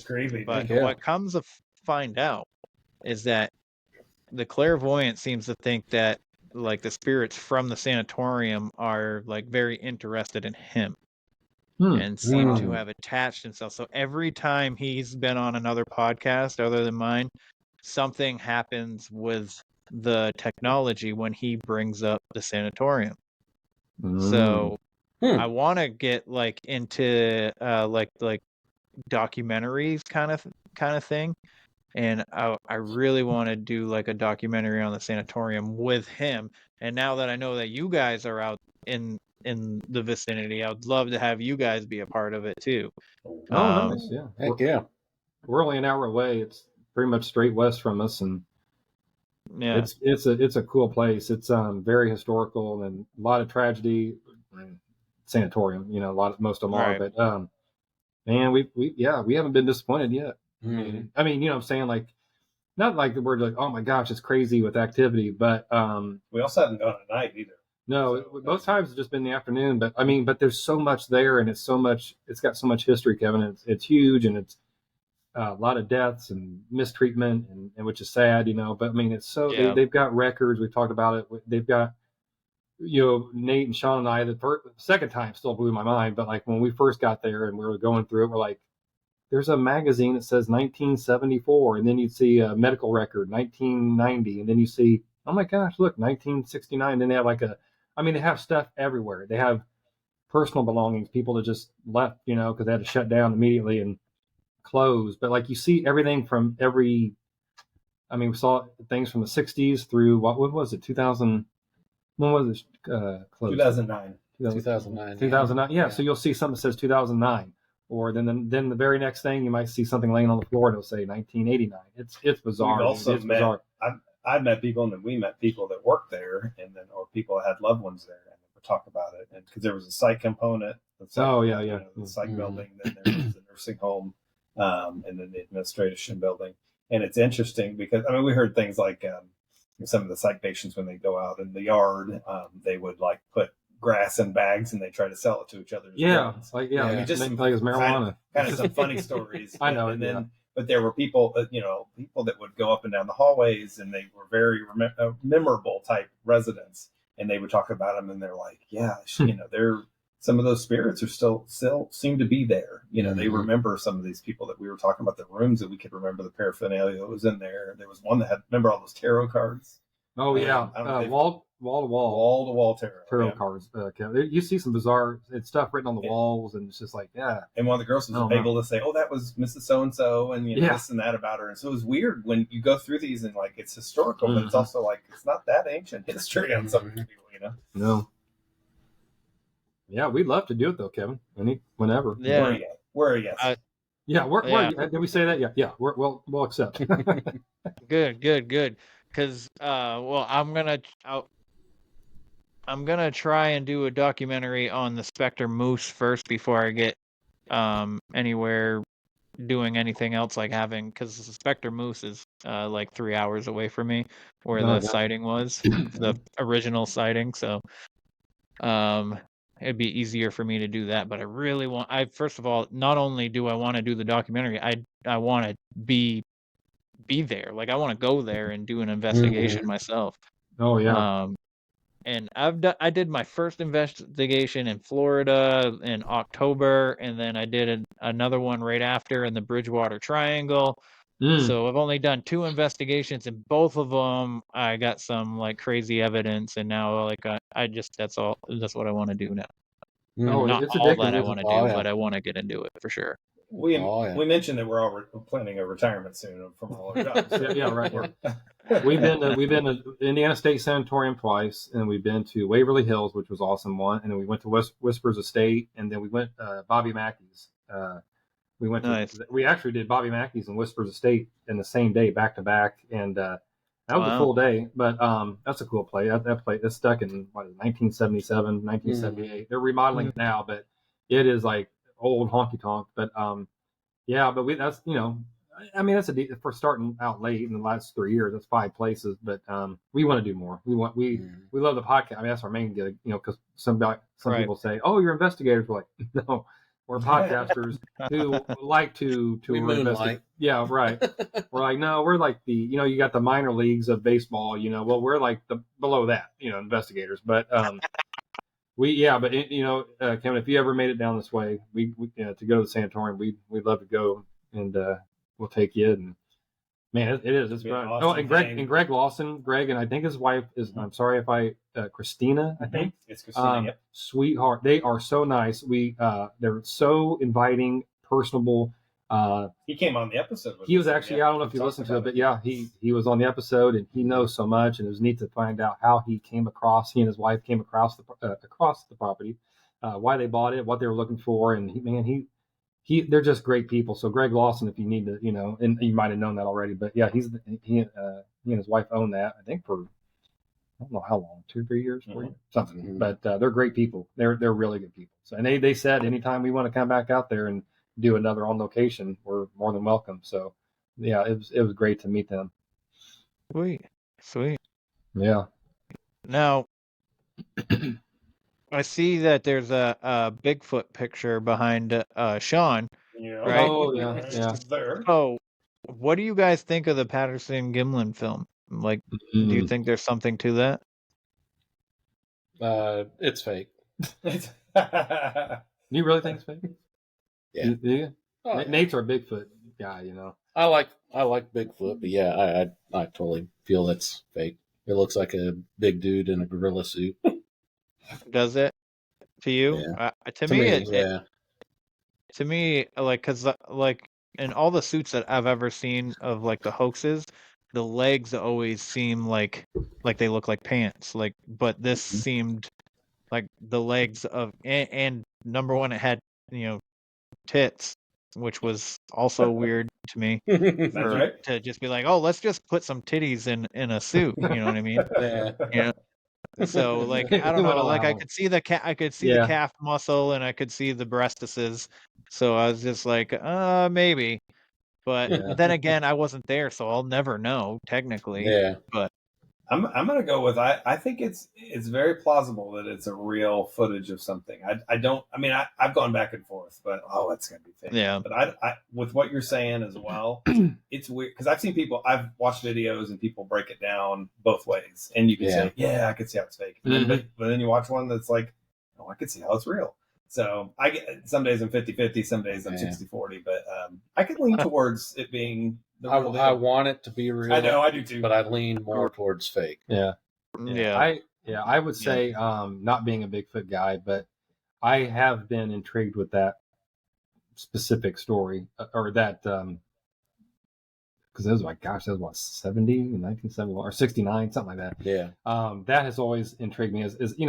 I saw that as a kid. I remember seeing that. I'm like, whoa, is that real Bigfoot? It's really hard too because it's real grainy. It's old filming technology, and so it really disguises what it actually is. I think it is probably, and I've listened to a lot of podcasts about it. Like I said, when I hear a Bigfoot story, I'm like, it just depends. Some of them are really interesting, and a lot of them to me are boring. That one's great. I can listen to any expert try to talk about that particular incident.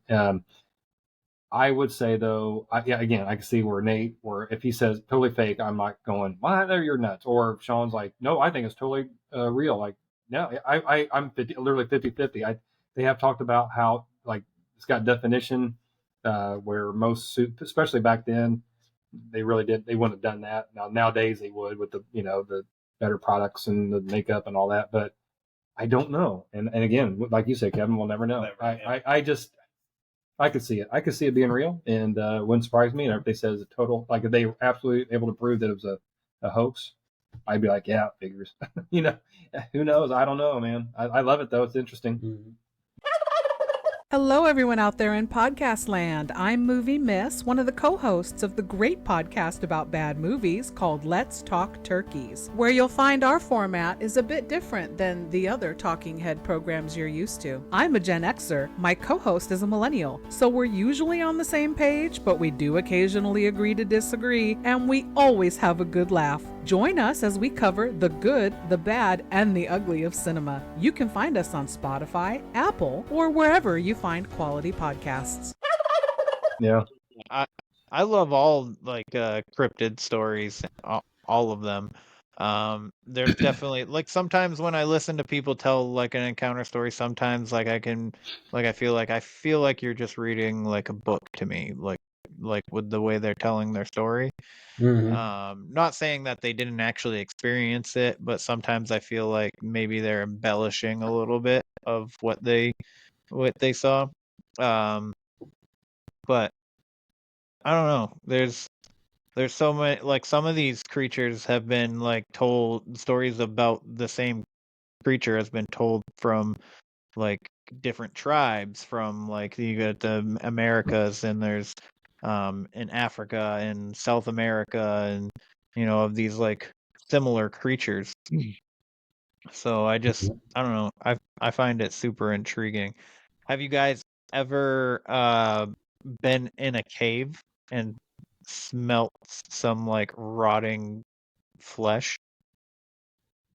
I've only been a cave one time, and that was a local, or well, I say local about what the one down south. Marengo Cave or Blue Caverns or no, it's here. It is here in Indiana, but I'm drawing a blank on it. And we went as a sixth grade class, and that's the only time I've ever been in a cave, and nothing.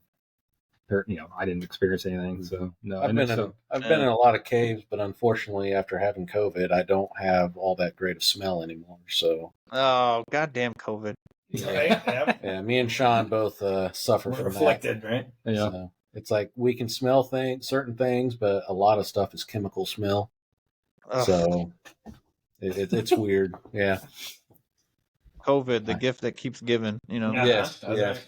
Yeah, I had my taste taken away for exactly a week, and then came back. I had my smell, but I lost my taste, and then it came back. So I've been good on all that. Yeah, my smell's probably about 60%. Like I can smell like smoke. I can't smell a skunk. It's hit or miss. Okay, so we're It's talking kind about of like a superpower. Sorry to get off. I'm not trying to get back on the topic of the sanatorium, but like when we go like that in Waverly, they're so musty and old. Did you guys smell that? No. Sometimes I get a whiff, but oh man, that's why sometimes I ask you. Sometimes if I get a whiff of something, that's when I ask you, like, what are you smelling right now? Yeah, because I'm like, oh, it's because I can't trust what I'm smelling. Yeah, it smells dirty. yeah. So, I feel like an idiot asking, but I'm the same way. I have to say, what does it smell like? Right Interesting. Like, yeah. I'm like, I'll go, whoa, and then no wonder you guys are like, what? I'm like, what? I don't know. I do that all the time in the car. My wife would be driving, and I'll smell something. I'm like, what do you smell? She's like, I don't smell anything. I was like, okay, phantom smell then. Yeah, I get those too. Yep, me too. Kevin, I listened to a recent episode of yours. You had, I can't remember her name, but it was the woman that lived, was it Tennessee, that had lived next to a cave or something, and then she finally. Yes. That was wild. That was a wild episode. I liked it. Yeah. It was literally, you could from the pictures she showed me from when she lived there, and from when Drew and Zook from Cryptid Warfare podcast, when they went to her property to investigate it and stuff, like they sent me all these like pictures back then. And she's like, the back of her house is gotta be, oh man, like 20 yards away from the entrance of this cave, and that's right where her chicken coop was right next to it. And it just seems, she's like, every time I would go in there, some like weird shit would happen either in the house or to my chickens. So it was almost like something was like didn't didn't want me in the cave, or wanted me to wanted to lure me into the cave or something like that. Wendigo. So Wendigo, exactly. Because she was saying that the chickens would just get mauled, just shredded, and I'm like, oh, I hated to hear that. I'm like, oh gosh. Absolutely, yeah. She had a son too, right? She has a boy, a son, right? A boy, or was that? I think she had a kid. No, okay. I was thinking. Okay, anyway. Phantom thought. Yeah, sorry, but no, that was good. Yeah, I listened to it just a few days ago. Yeah, that was wild. I was trying to think the whole time, like, what would you do? Like, it would be so tempting to go check out this place you've got on your property, but then you're like, okay, like Kim said, like every time I go in there, something bad happens. Like, do I continue? but you gotta, yeah, I know. You gotta figure out why. I'd be in trouble because I like spelunking. Do you? Yeah. I don't know. It's spooky, but it's fun. Hey, come on in. This cave. Okay, I'm coming. Yeah, just ask Nate one time. And, all right. That's funny. Yeah, I get weirded out in caves. I've stood in the entrances of caves, but I don't know. I get weird, but I'm just like, I don't know, because like if there's no other exit and there's something in there, there's a good potential chance of being cornered. Yeah, seriously. You know? Like, where would you go? Yeah. Well, like And then I Mammoth Cave, you know, I like to go check that place out. It's cool. Yeah, Yeah, same. you've been there. Yeah. Yeah, as an adult, I have not. Like I said, I was in 6th grade when I went to. I cannot remember. It starts with an M, but there was only one little area. Marengo. No, not that. It's not Marengo. No, it's like the not McAllister's, but McCormick's Creek. McCormick's. That's Yeah, it. there you go. That's a little cave. That's Wolf Cave. Okay, Wolf whatever. Cave, But yeah. you know what? When you're in 6th grade, But it's fun because you have to crawl on your belly, get out the back. Yes, that was awesome. I was like, this is great, you know. And then of course, girls, you know, get me on. But no, looking back, there's nothing. Some scary. Yeah. Yeah. Did you know Yeah. that they are going to be, or they're going to try to reintroduce the woolly mammoth to the Alaskan wilderness in 2027? I heard about that. I knew they were talking about it, but I didn't know a date or anything. So that's wow. Yeah. Can you imagine? Oh my gosh. They're gonna try. We'll see. Hey kids, guess what? You know, people are gonna try to like you know, some billionaire is gonna try to buy it or something or get it. You know, It's gonna have like Jurassic Park. Yeah, and we're all. I know. We're all screwed. Know your Lord and Savior, and that's right. At some point, somebody, yeah, that is crazy. So 2027. Oh gosh. Okay. Well, So we got government officials in 2023 coming out telling us that, you know, aliens are real. We have the bodies, you know, the UFOs and all these aircrafts. They're definitely real. And oh, by the way, woolly mammoths will be back from 1,000 years ago. Oh gosh. In 2027, just so you know. Yeah. All right. Sneak preview. The only problem I see with that is I don't think they have yet cloned one. So they got time then. Oh, that's right. Yeah. They're working at it. That and I want the saber-toothed tiger. Yeah. Yeah. That wasn't that long ago. I presume. Yeah. Oh my gosh. Yeah. You know, Kevin, it's like this is what we love about this. It's like just talking about all the crazy stuff that has happened and all the crazy stuff that they're going to try to make happen. You know, it's just, again, you're not going to run out of material, and it never gets boring or old. Like when we meet up to record, or you know, and we're like, okay, you know, we're going to go over whatever topic. It's like, what craziness is there, or what craziness did happen, and then a lot of times I'm thinking, who knows what 50 years from now they're going to, you know, like if we're able, we're not going to be able to, but if we did the podcast, man, remember back in 2023 when they were, you know, talking about, well, they found aliens, or 2027 when they, you know, somebody's gonna do a podcast episode on the woolly mammoth, the remaking of the woolly mammoth. It's like they'll never run out of material either, because it just never stops. That's right. Paranormal never stops. Life is stranger than fiction. Right? That is true. Absolutely. Weird. I did a Conspiracy Tuesday episode not too long ago too. I think it was on 9/11. No, yes, it was on 9/11. Or no, maybe I just mentioned 9/11. But anyways, I was just like, who knows? Maybe by like the time, you know, I'm like 80 years old, the government would be like, oh, hey, by the way, it was our fault. Yeah, exactly. You know, Oh, I'm like, I knew it. I knew it when I was I was 7th grade. When I was 13 years old, I fucking knew it. And they did shoot JFK. Yeah. Oh yeah. Yeah. Oh yeah. I know they did. I'm saying right now, I don't care. I know they did. Or you know, they had it done. Whatever. Yeah. You were what? 13? Yeah. Oh my gosh. I was when I was 30. I just turned 30. On 9/11. Yeah. Oh my gosh. You're young, Kevin. You're a kid. What? I don't 52. feel young. I think I was 19. 19. Oh, no way. Man. Wow. Yeah, it was my early 20s. Bunch of youngsters around here. 20s. Yeah, Kevin's not middle aged yet. But you guys, you are. I'm sorry, you're younger. You're younger, but you're still middle aged. Well, I was going to do a reference, but it would really date us. Go ahead. That's the fun part of this show, really. We're talking about how our caliber of ghost hunting and paranormal hunting, and we're trying to categorize what caliber we are. Yeah, well. We're like the Hanson brothers off of Slapshot. Oh gosh, old we hockey movie. Yeah, that is definitely wow. Taping tin foil to our knuckles, pulling that one out. Wow, yeah. When was gosh, Slapshot? Holy cow! You ever heard that movie, Kevin? God, that's funny. That is, yeah. we are definitely. Yeah, I told my mom today. She loves our show and she's our biggest fan. And I said, Mom, I was my back does hurt all the time, but I was kind of embellishing. I was kidding, like it was really hurting, And I said, oh my gosh, I said, someday, I said, soon it's going to be, I'm going to be old aged and creeped out. She just laughed, but I'm like, I'm kind of not that far away. I'm still middle aged. I got some time, but like But you know what? I hope we're doing the show when I can say I'm old aged and middle. That's right. Yeah, so it's fun. It is. It's just we haven't even gotten into conspiracies like on our show. We dabble.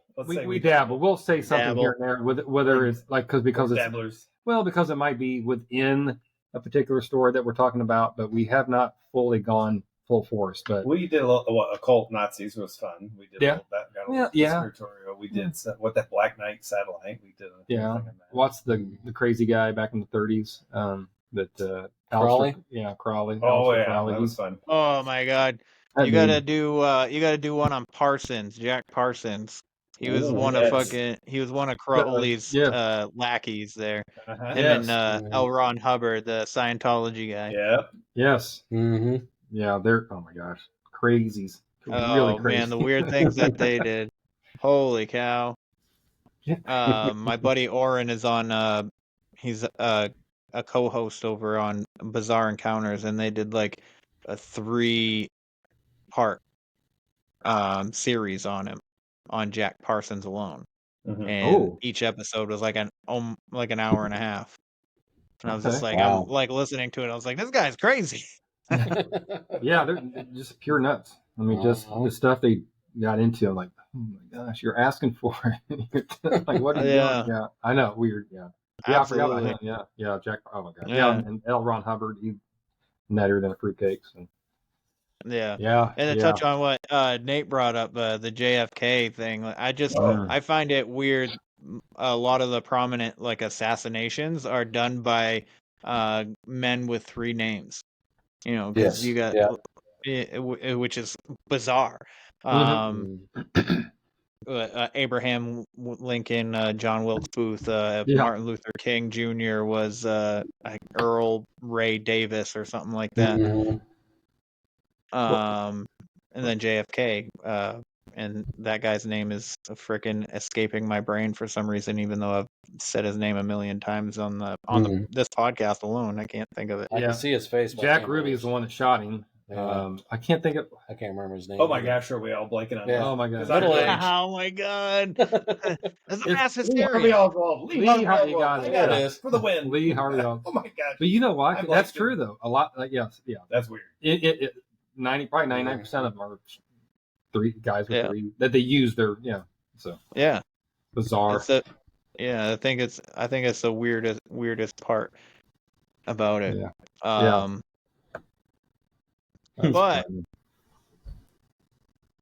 anywho, have you guys? What do you guys think about the alien disclosure and stuff? Like, do you think there's something to aliens and UFOs? Do you think there's a possibility? What are you guys' thoughts on that, real quick? I am a strong believer that there is something out there. I'm sure the government has some things or materials, whether it's biological or mechanical or whatever, but the frustration is like in the day of age that we're at, it's like who are you going to surprise anymore? It's like if you have it, just come out with it. I mean, nobody's going to be surprised.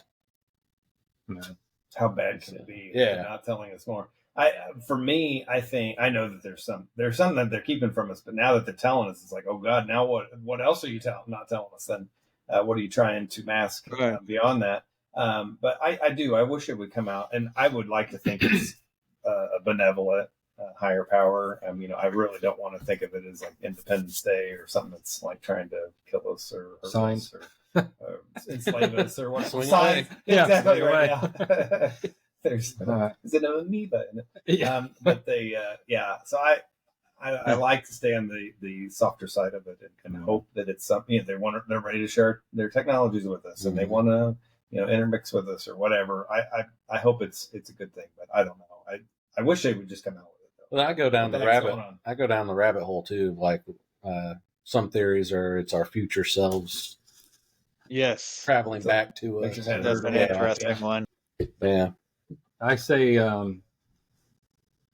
as far as the aliens, and UFOs, I would not be surprised if literally if like right now they're like, okay, the president of the United States or the whoever is going to make an official announcement. Yes, there are aliens. Yes, 100%. Here's I'd be like, oh, okay, well, I'm just gonna go back to work. I mean, I don't care either way. Mm-hmm.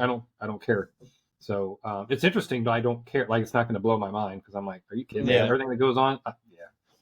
So, yep, I would say, Kevin. As he's making the announcement, you see the antenna start coming out. Now that will not surprise anybody. Yeah, no. Lizard guy, lizard man. Yeah, no, I used to never really, not that into aliens and stuff, but again, it's got to be a specific story. Like, there's some really fascinating personal experiences that people share about them. Like, oh my gosh, I'm captivated. And then some I'm like, it's not a big deal. But I wouldn't be surprised, and I'm not going to freak out. I really won't. Whether they're good intentions or bad intentions, I don't care. I really don't. It's not going to bother me one way or the other. Mm-hmm. So. There's stories about like civilizations living in the earth too. Mm-hmm. We're talking about things being caves and underground, whatever. That gets you kind of creepy. We've talked about that here, and then we've had other people discuss that with us. Right.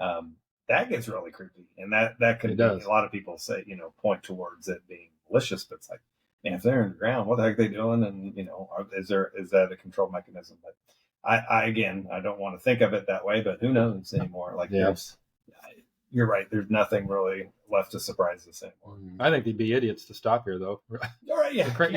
I've seen cartoons with like people draw like they're like, no, keep going. Like like the one alien's telling us, just stop, don't stop, don't stop. They'll say like they'll be like Planet Earth on their screen, and they'll say like, lock the doors. Lock the door. Oh my god, you're gonna see it. You're gonna want to stop.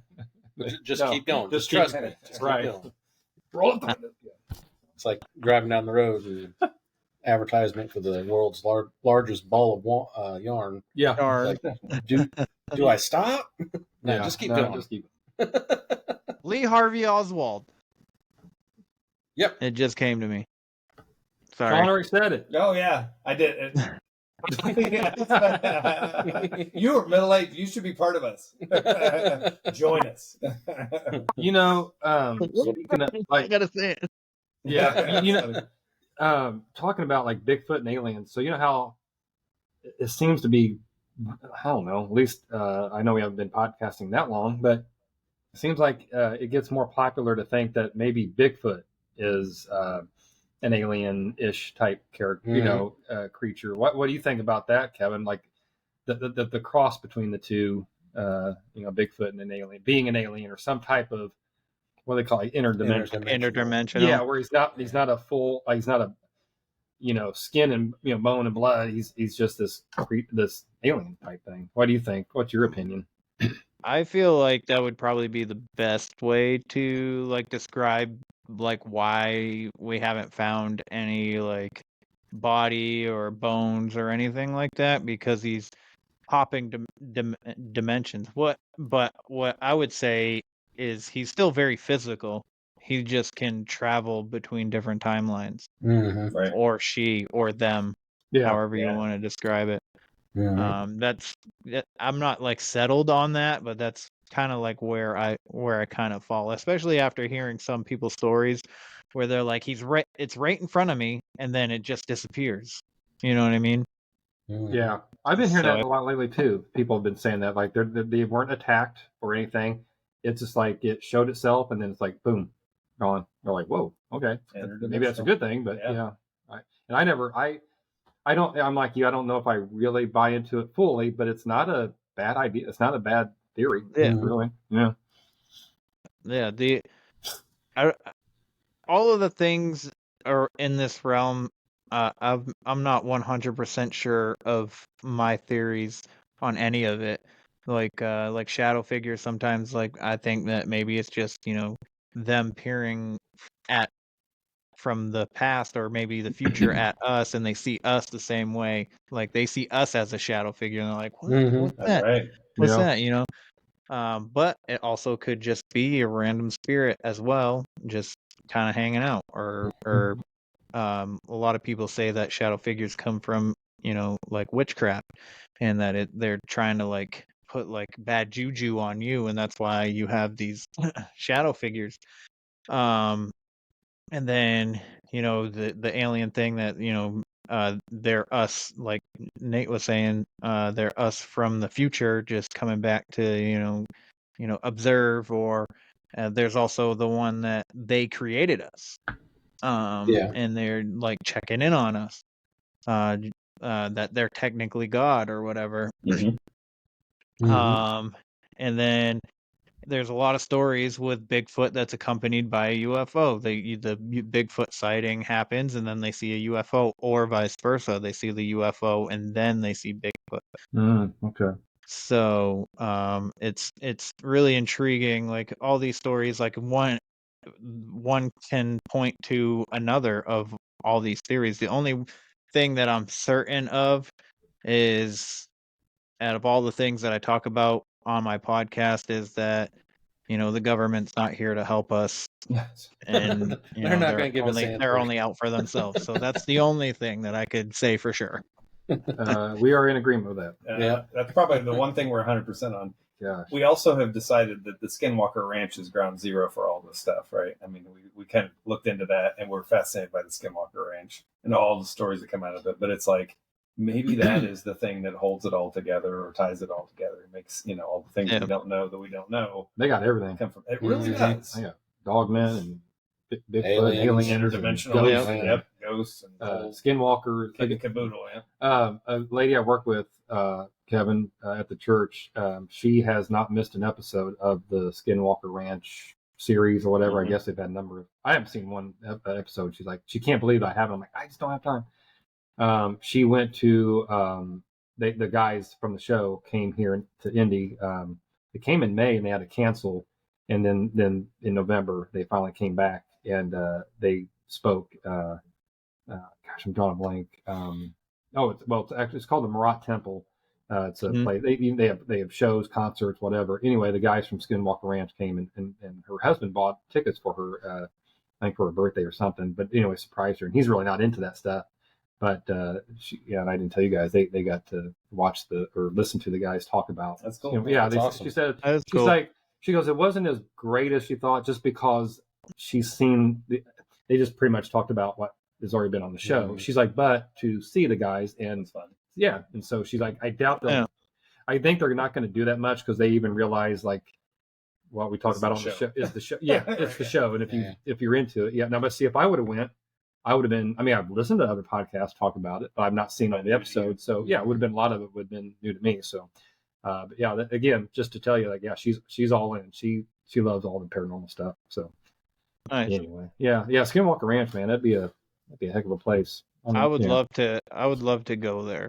I started watching the documentary series on it, and a lot of it seemed staged. Like they did it already, and then they were just redoing it to do it for the camera. And I was just like, I can't watch this stuff.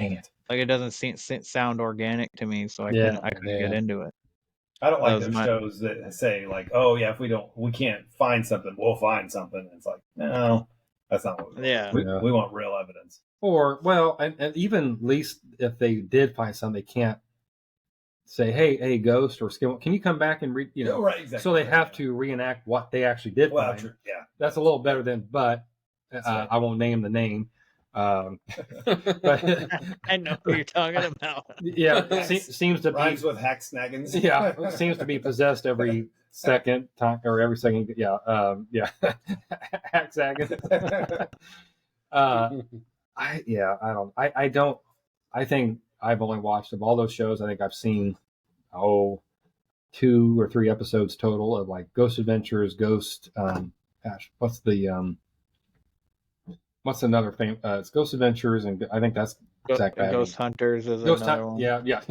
Funny how I couldn't come up with that name. Ghost Hunter. Yeah, there's been multiple ones. The ones I like, Kevin, I remember there's back in the 2000s. They Unsolved Mystery. No, they would have no.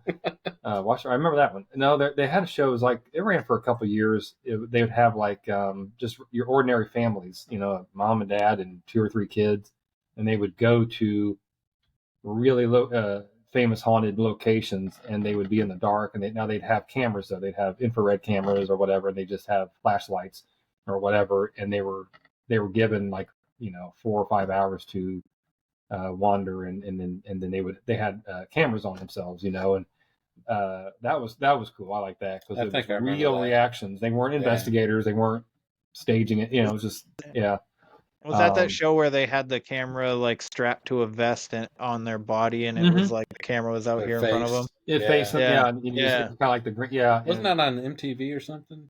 No, this one was actually on ABC. It was like a Friday night or Saturday. Yeah, I'll of course. So I remember they go into like a room and they did too. They did too. And they freak out and take off running. So, I do remember that one too. I remember that show. See, I like those because to me it wasn't like a ghost. I'm not saying they're all fake, but I'm just saying I like those. They weren't investigators, and that'd be like, hey, Todd and Amy and Elijah and Olivia, here's some cameras. Here, we're going to strap it to you and go in this haunted plantation or this asylum, and we're going to video and watch you guys. That would be, it'd be scary, but but it'd be, at least it's more, you feel like it's real reactions, because they're not trying to make anything up. They're scared. Whatever they hear or see or whatever, they're scared. They're getting, to me, it was seem real, instead of them trying to, hey, let's make this look like it's moving, or it's just they're just walking through a haunted place. And I remember one family went to a castle in like Ireland or England, and one went to the Myrtles plantation, and they went to some really cool places. That'd be fun. It's like Nate and Shawn and I have talked about. You go to like Waverly, or you go to Indiana State Sanatorium, and the 1,000 other places we want to go to. If not one thing happens, it's still they're cool places, and real history happened, and there were people that absolutely were there, and it's just it's still worth walking around, checking it out. Yeah. Absolutely. I pretty sure that I remember that show, but I will say there's a lot of shows that I'll start watching and they lose me within the first 10 minutes, and I'm just it's the overreacting and stuff like that. Not saying that that the overreaction isn't valid or anything. I don't know. It makes me feel weird. It's a turn on. So, but did you know? Oh, sorry. Did you know that Jack Osborne has a show? Yes. Haunted Cheezel Pete. Portal to Hell. Portals to Hell. I almost said haunted. Yeah. Haunted to Hell. Yeah. Whatever. Yeah. Portals to Hell. Yeah. We've even told a few stories. That is part of my research. We've talked about a few topics, and that's come up. Him and I think Katrine. Drawing a blank on her last name, but she's big in the paranormal. I just followed her on Instagram. Lee Harvey Oswald. Lee Harvey Oswald. Sorry, but yes, but you know what, Kev? I have not watched any episodes other than watching videos for our research, but I've not watched like the actual show. Oh, okay. Yeah, but I heard it's very, very good, and I know Jack is big into that stuff. Yeah. Yeah. So that leads me into my next question for you guys. Have you ever reached out to a guest that you were like, first of all, afraid to reach out to, and thought that maybe they were going to say no or anything like that? I will take that answer because I'm the one that looks for the guests. Not that Nate can or Shawn, but there's been 2 that I've been not scared that they're going to say no. I would have been disappointed, but not like, oh my gosh, are we going to be? They're going to go, what? Who are you guys? We had Josh Arnold. He's a local comedian, although he tours around the nation, and he's on a local syndicated show here on the Bob and Tom Show, which is syndicated nationally. He like I said, but he loves the paranormal, so he's talked about it on the radio show. We got him, and I was like, man, that would be awesome to get. And we emailed and he said, yeah, I'd love to. Let me know. And we worked out a time and he came on and I was fanboying. Was it fanboying? Fanboy, yep. And then the other one, I was like, okay, I think we have a good chance to get him, but like, man, is he really going to come on? It was Jim Harold that we already talked about. I was like, if we get Jim Harold, and Jerry Pauly's good friends with him, and he goes, oh, I bet you will, because I had messaged him on Facebook or Instagram, and he didn't respond. I was like, oh man, and I know he saw the message, and then you never know though. They have assistant those, people would probably help them because they probably get thousands of messages. And so I reached out to Jerry, and he goes, no, he goes, you know what? He goes, emailing. He goes, that's where I communicate with him. I go, okay, and man, that was the trick. I emailed him, and he emailed back, and I knew it was him, and he's like, oh, I feel honored. And I'm like, Jim Harold would feel honored to come on our little rinky-dink show. So we finally worked it out, and so I would say, like, of all the guests, and we love all our guests. Nobody's more important than anybody else, but just because of Jim Harold's been in the business a long time, he's got 2-3 shows, and that's his job and business, and he promotes produces his daughter's show, and just because of Josh Arnold's been, he's on a very popular local radio show and it is syndicated. Those two, I was like, oh man, we get them on. We hit the big time. And we did. That's right. Yeah. We're still waiting on a response from Dan Aykroyd. Yeah. We're being ghosted. Dan, I like what you did there. Dan Aykroyd has not responded. I did email him or message him, and Rob Zombie too. Rob Zombie, yeah. Those are on our those are our wish list. So I'm gonna say this. I did actually. This is funny. So about a year and a half into whenever I did say I talked about Dan Aykroyd, I found his Instagram. I follow him. I literally messaged him. Stalking. Yeah, I bet you do. I messaged him this long paragraph about coming on our show, and when I hit send, it said I don't know the exact wording, but it said like the account holder cannot accept any messages at this time. I said, oh my God. I mean, I poured everything. No. Yeah. I'm like, could it not just told me ahead of time, like, hey, you can't send a message. Like it was set up. I literally typed all this like, hey, big, like we got this podcast. It'd be honored, all this, and yeah, when I hit send, then it just went blank. And then it said, yeah, you can't, it's not accepting any messages. I went, well, daggone it. So then I was mad about that. I took 10 minutes to type out this. You need to email him. That's how you get through to him. Yeah.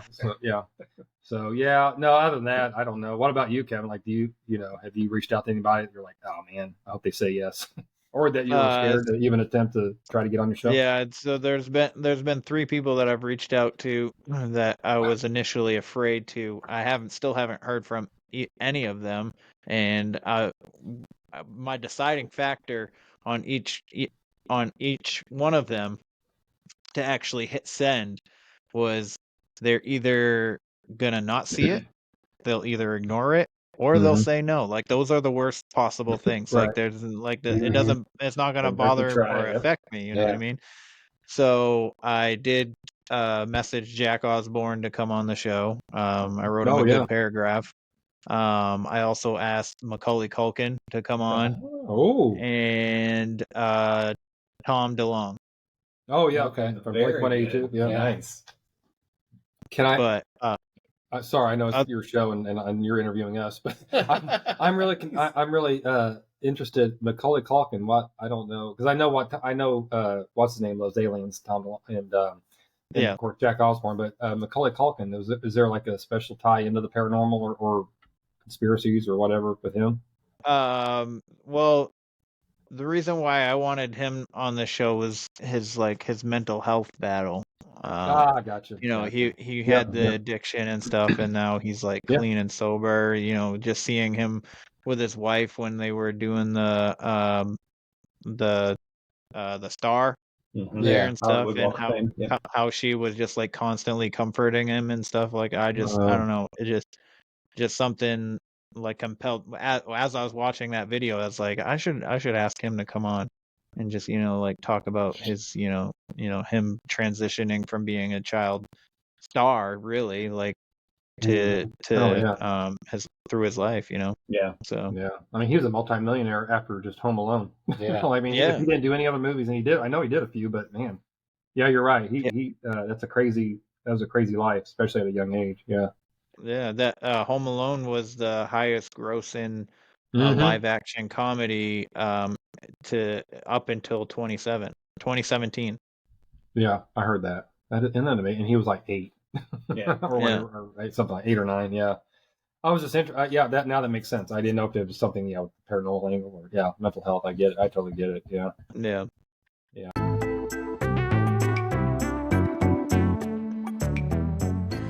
Hey everyone, this is Maria with your Creepin' Me Out podcast. If you are into the paranormal, true crime, and just plain weird, you're going to want to listen to our podcast. My friend Jessica and I talk about all things weird and creepy, from the Hat Man to alien abductions to your creepy encounters. And that's where you, the listeners, come in. We are working on making more content for you for what your spooky little hearts desire, which means, you guessed it, we need your stories. You can email them to ycmopod@gmail.com. You can also find a link in our Instagram where you can leave a voice message. You can follow us on Instagram, Threads, and Twitter at ycmopod. Thank you for listening, and stay creepy, my friends.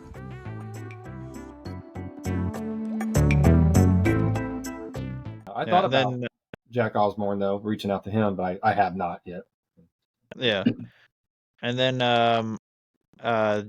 Jeff from Strangeology and Tony Merkel from Confessionals. I was kind of like, oh, they're not going to give me time of day to like even like message me back, but both of them were like, well, Tony, I talked to his wife through his email, and she's like, can you email us back in March? That's when the cable kind of like gets clean. So I was like, all right, I'll do that. And then Jeff from Strangeology, he's a pretty popular podcast. I was worried that he was going to be like this guy with 13,000 followers, Big time. No, he was just like, he was really cool about it. And he's like, yeah. I was like, do you have stories? Like, if you want, if you have your personal stories, he's like, I have personal stories, of course. I'll love to come on. I was like, oh, you'd love to. That's pretty cool. So Nice. I record with him next Friday, so that'll be pretty cool. Oh, good. No, good. Yeah, we have. I told the guys before we got this going. His name's David Race. I don't know if you've ever heard of him. I would call him a celebrity. Yeah, he's got a podcast called Monstrosity, and it is excellent. He's only recorded one episode in the last couple months, I think, but I think he's starting to get it back going. He interviews. He's a big Bigfoot guy. Bigfoot guy. He's big into the cryptids, but Bigfoot and ghosts. He was on the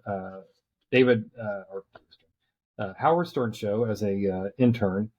He's a stand-up comedian. He knows all these A-list and B-list celebrities, and so he has like he'll have the first half of his show. He'll interview somebody from an 80s sitcom, or he even had this is the lead singer of Jefferson Starship, Mickey. Can't remember his name, but anyway, he had him on. And then what he'll do is a lot of times either he'll bring in like an investigator or another podcaster or some expert in the paranormal, and they'll talk paranormal. And then a lot of times he'll even leave the celebrity guest on there, and they'll interact. So like they're all three talking about paranormal. And I heard him on another podcast, and I was like, maybe I should reach out to him. So I did on Instagram, and he said, yeah, I'm very interested. Or he goes, yeah, I'd love to. But he goes, but let's discuss through email. My assistant will set it up. And I'm like, that is awesome. I reached out to him. I'm like, okay, here we go. And sure enough, nice. the assistant and myself have emailed 4 or 5 times, and he or she, I don't know. I think it's a guy.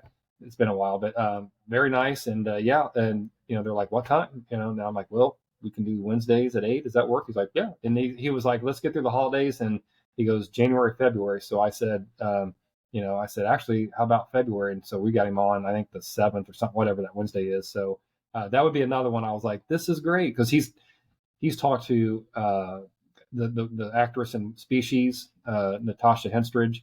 He had her on the show, and he's had all kinds of men and women, these celebrities, and to talk paranormal and about their life. So I'd say that's another kind of a big get for us that I'm looking forward. And he's fun, and of course he's funny. So nice. So I know. Isn't that cool though? Like how technology can shrink it, like the way we get in contact with people. Like really, like if you don't hear from that's one thing, but like at least you had a chance to reach out to Jack Osborne, the son of Ozzy Osbourne. I mean, who would have thought that 20 years ago? It's weird.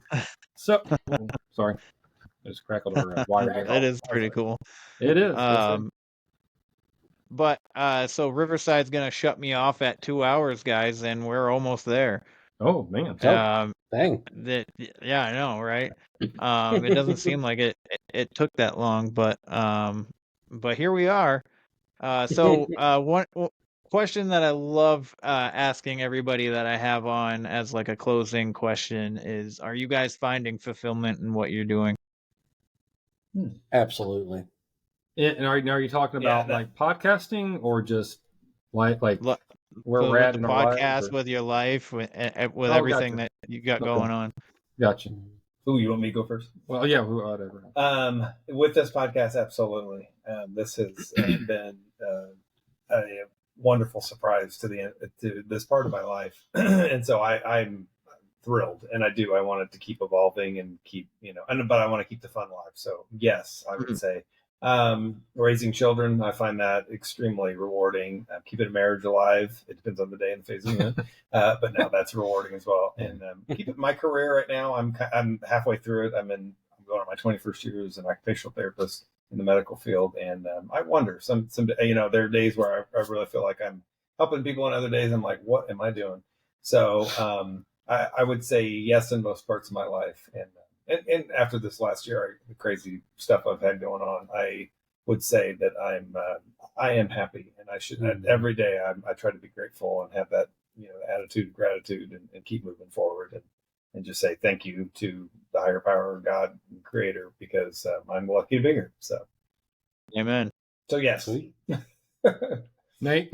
Yeah, I'll let you go second. No, I'm pretty well fulfilled with how everything's going, podcast wise and life wise, work wise. Yeah, it could be a heck of a lot worse. So yeah, I'm pretty good at finding the positives of any situation. So Nate's a good way to be. Super chill. It's a good way to be.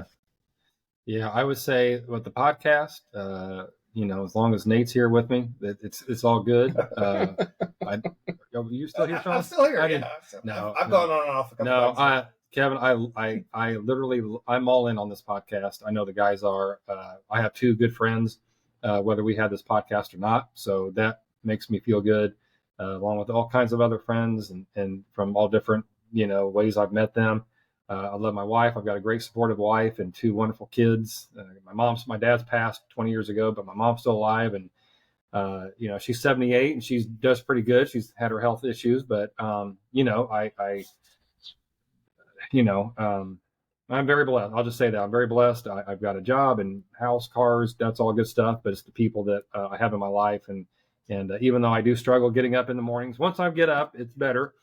And, like Nate said, it could always be worse. And I saw last night in my warm car heading home after, making money at a job, there's a poor guy that he was in a wheelchair and it's freezing cold. And this is 11 o'clock or 11:30 at night. And I'm like, that could be me. I mean, literally, who knows, a bad decision or bad luck, that could be me.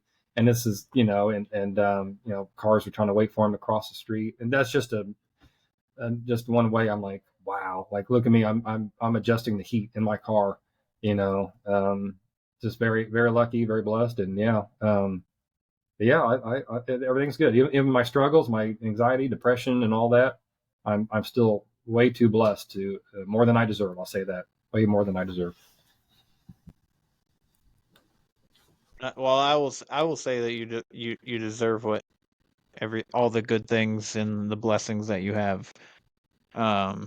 So I from a mental health aspect, like I would prefer you to, from my perspective, you deserve all the good things that you have coming your way. I love your guys' show. And I really hope it grows more. It's huge from what I've seen. You guys have a pretty big following, and you do it very well. Thank you. So Thank you. I wish you guys nothing but the best. But I will say to the people before Riverside shuts me off, like, follow, share, subscribe. leave a rating and a review. I would greatly appreciate it. Check out the website, wheretheweirdonespodcast.com. And there's a Patreon coming soon. Other than that, definitely check out Middle Aged and Creeped Out podcast. I listen to it every week. There's 2 episodes a week, so don't miss it. And guys, I really appreciate you coming on and spending 2 hours of your life with me. It's been a really good conversation, and I really appreciate you.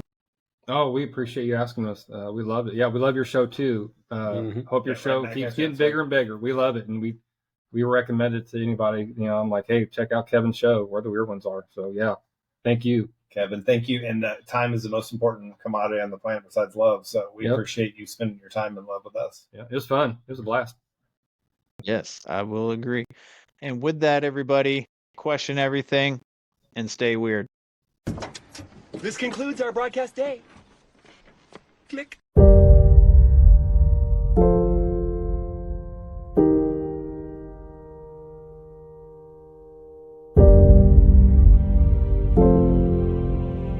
Because in the end, none of us have very long on this earth.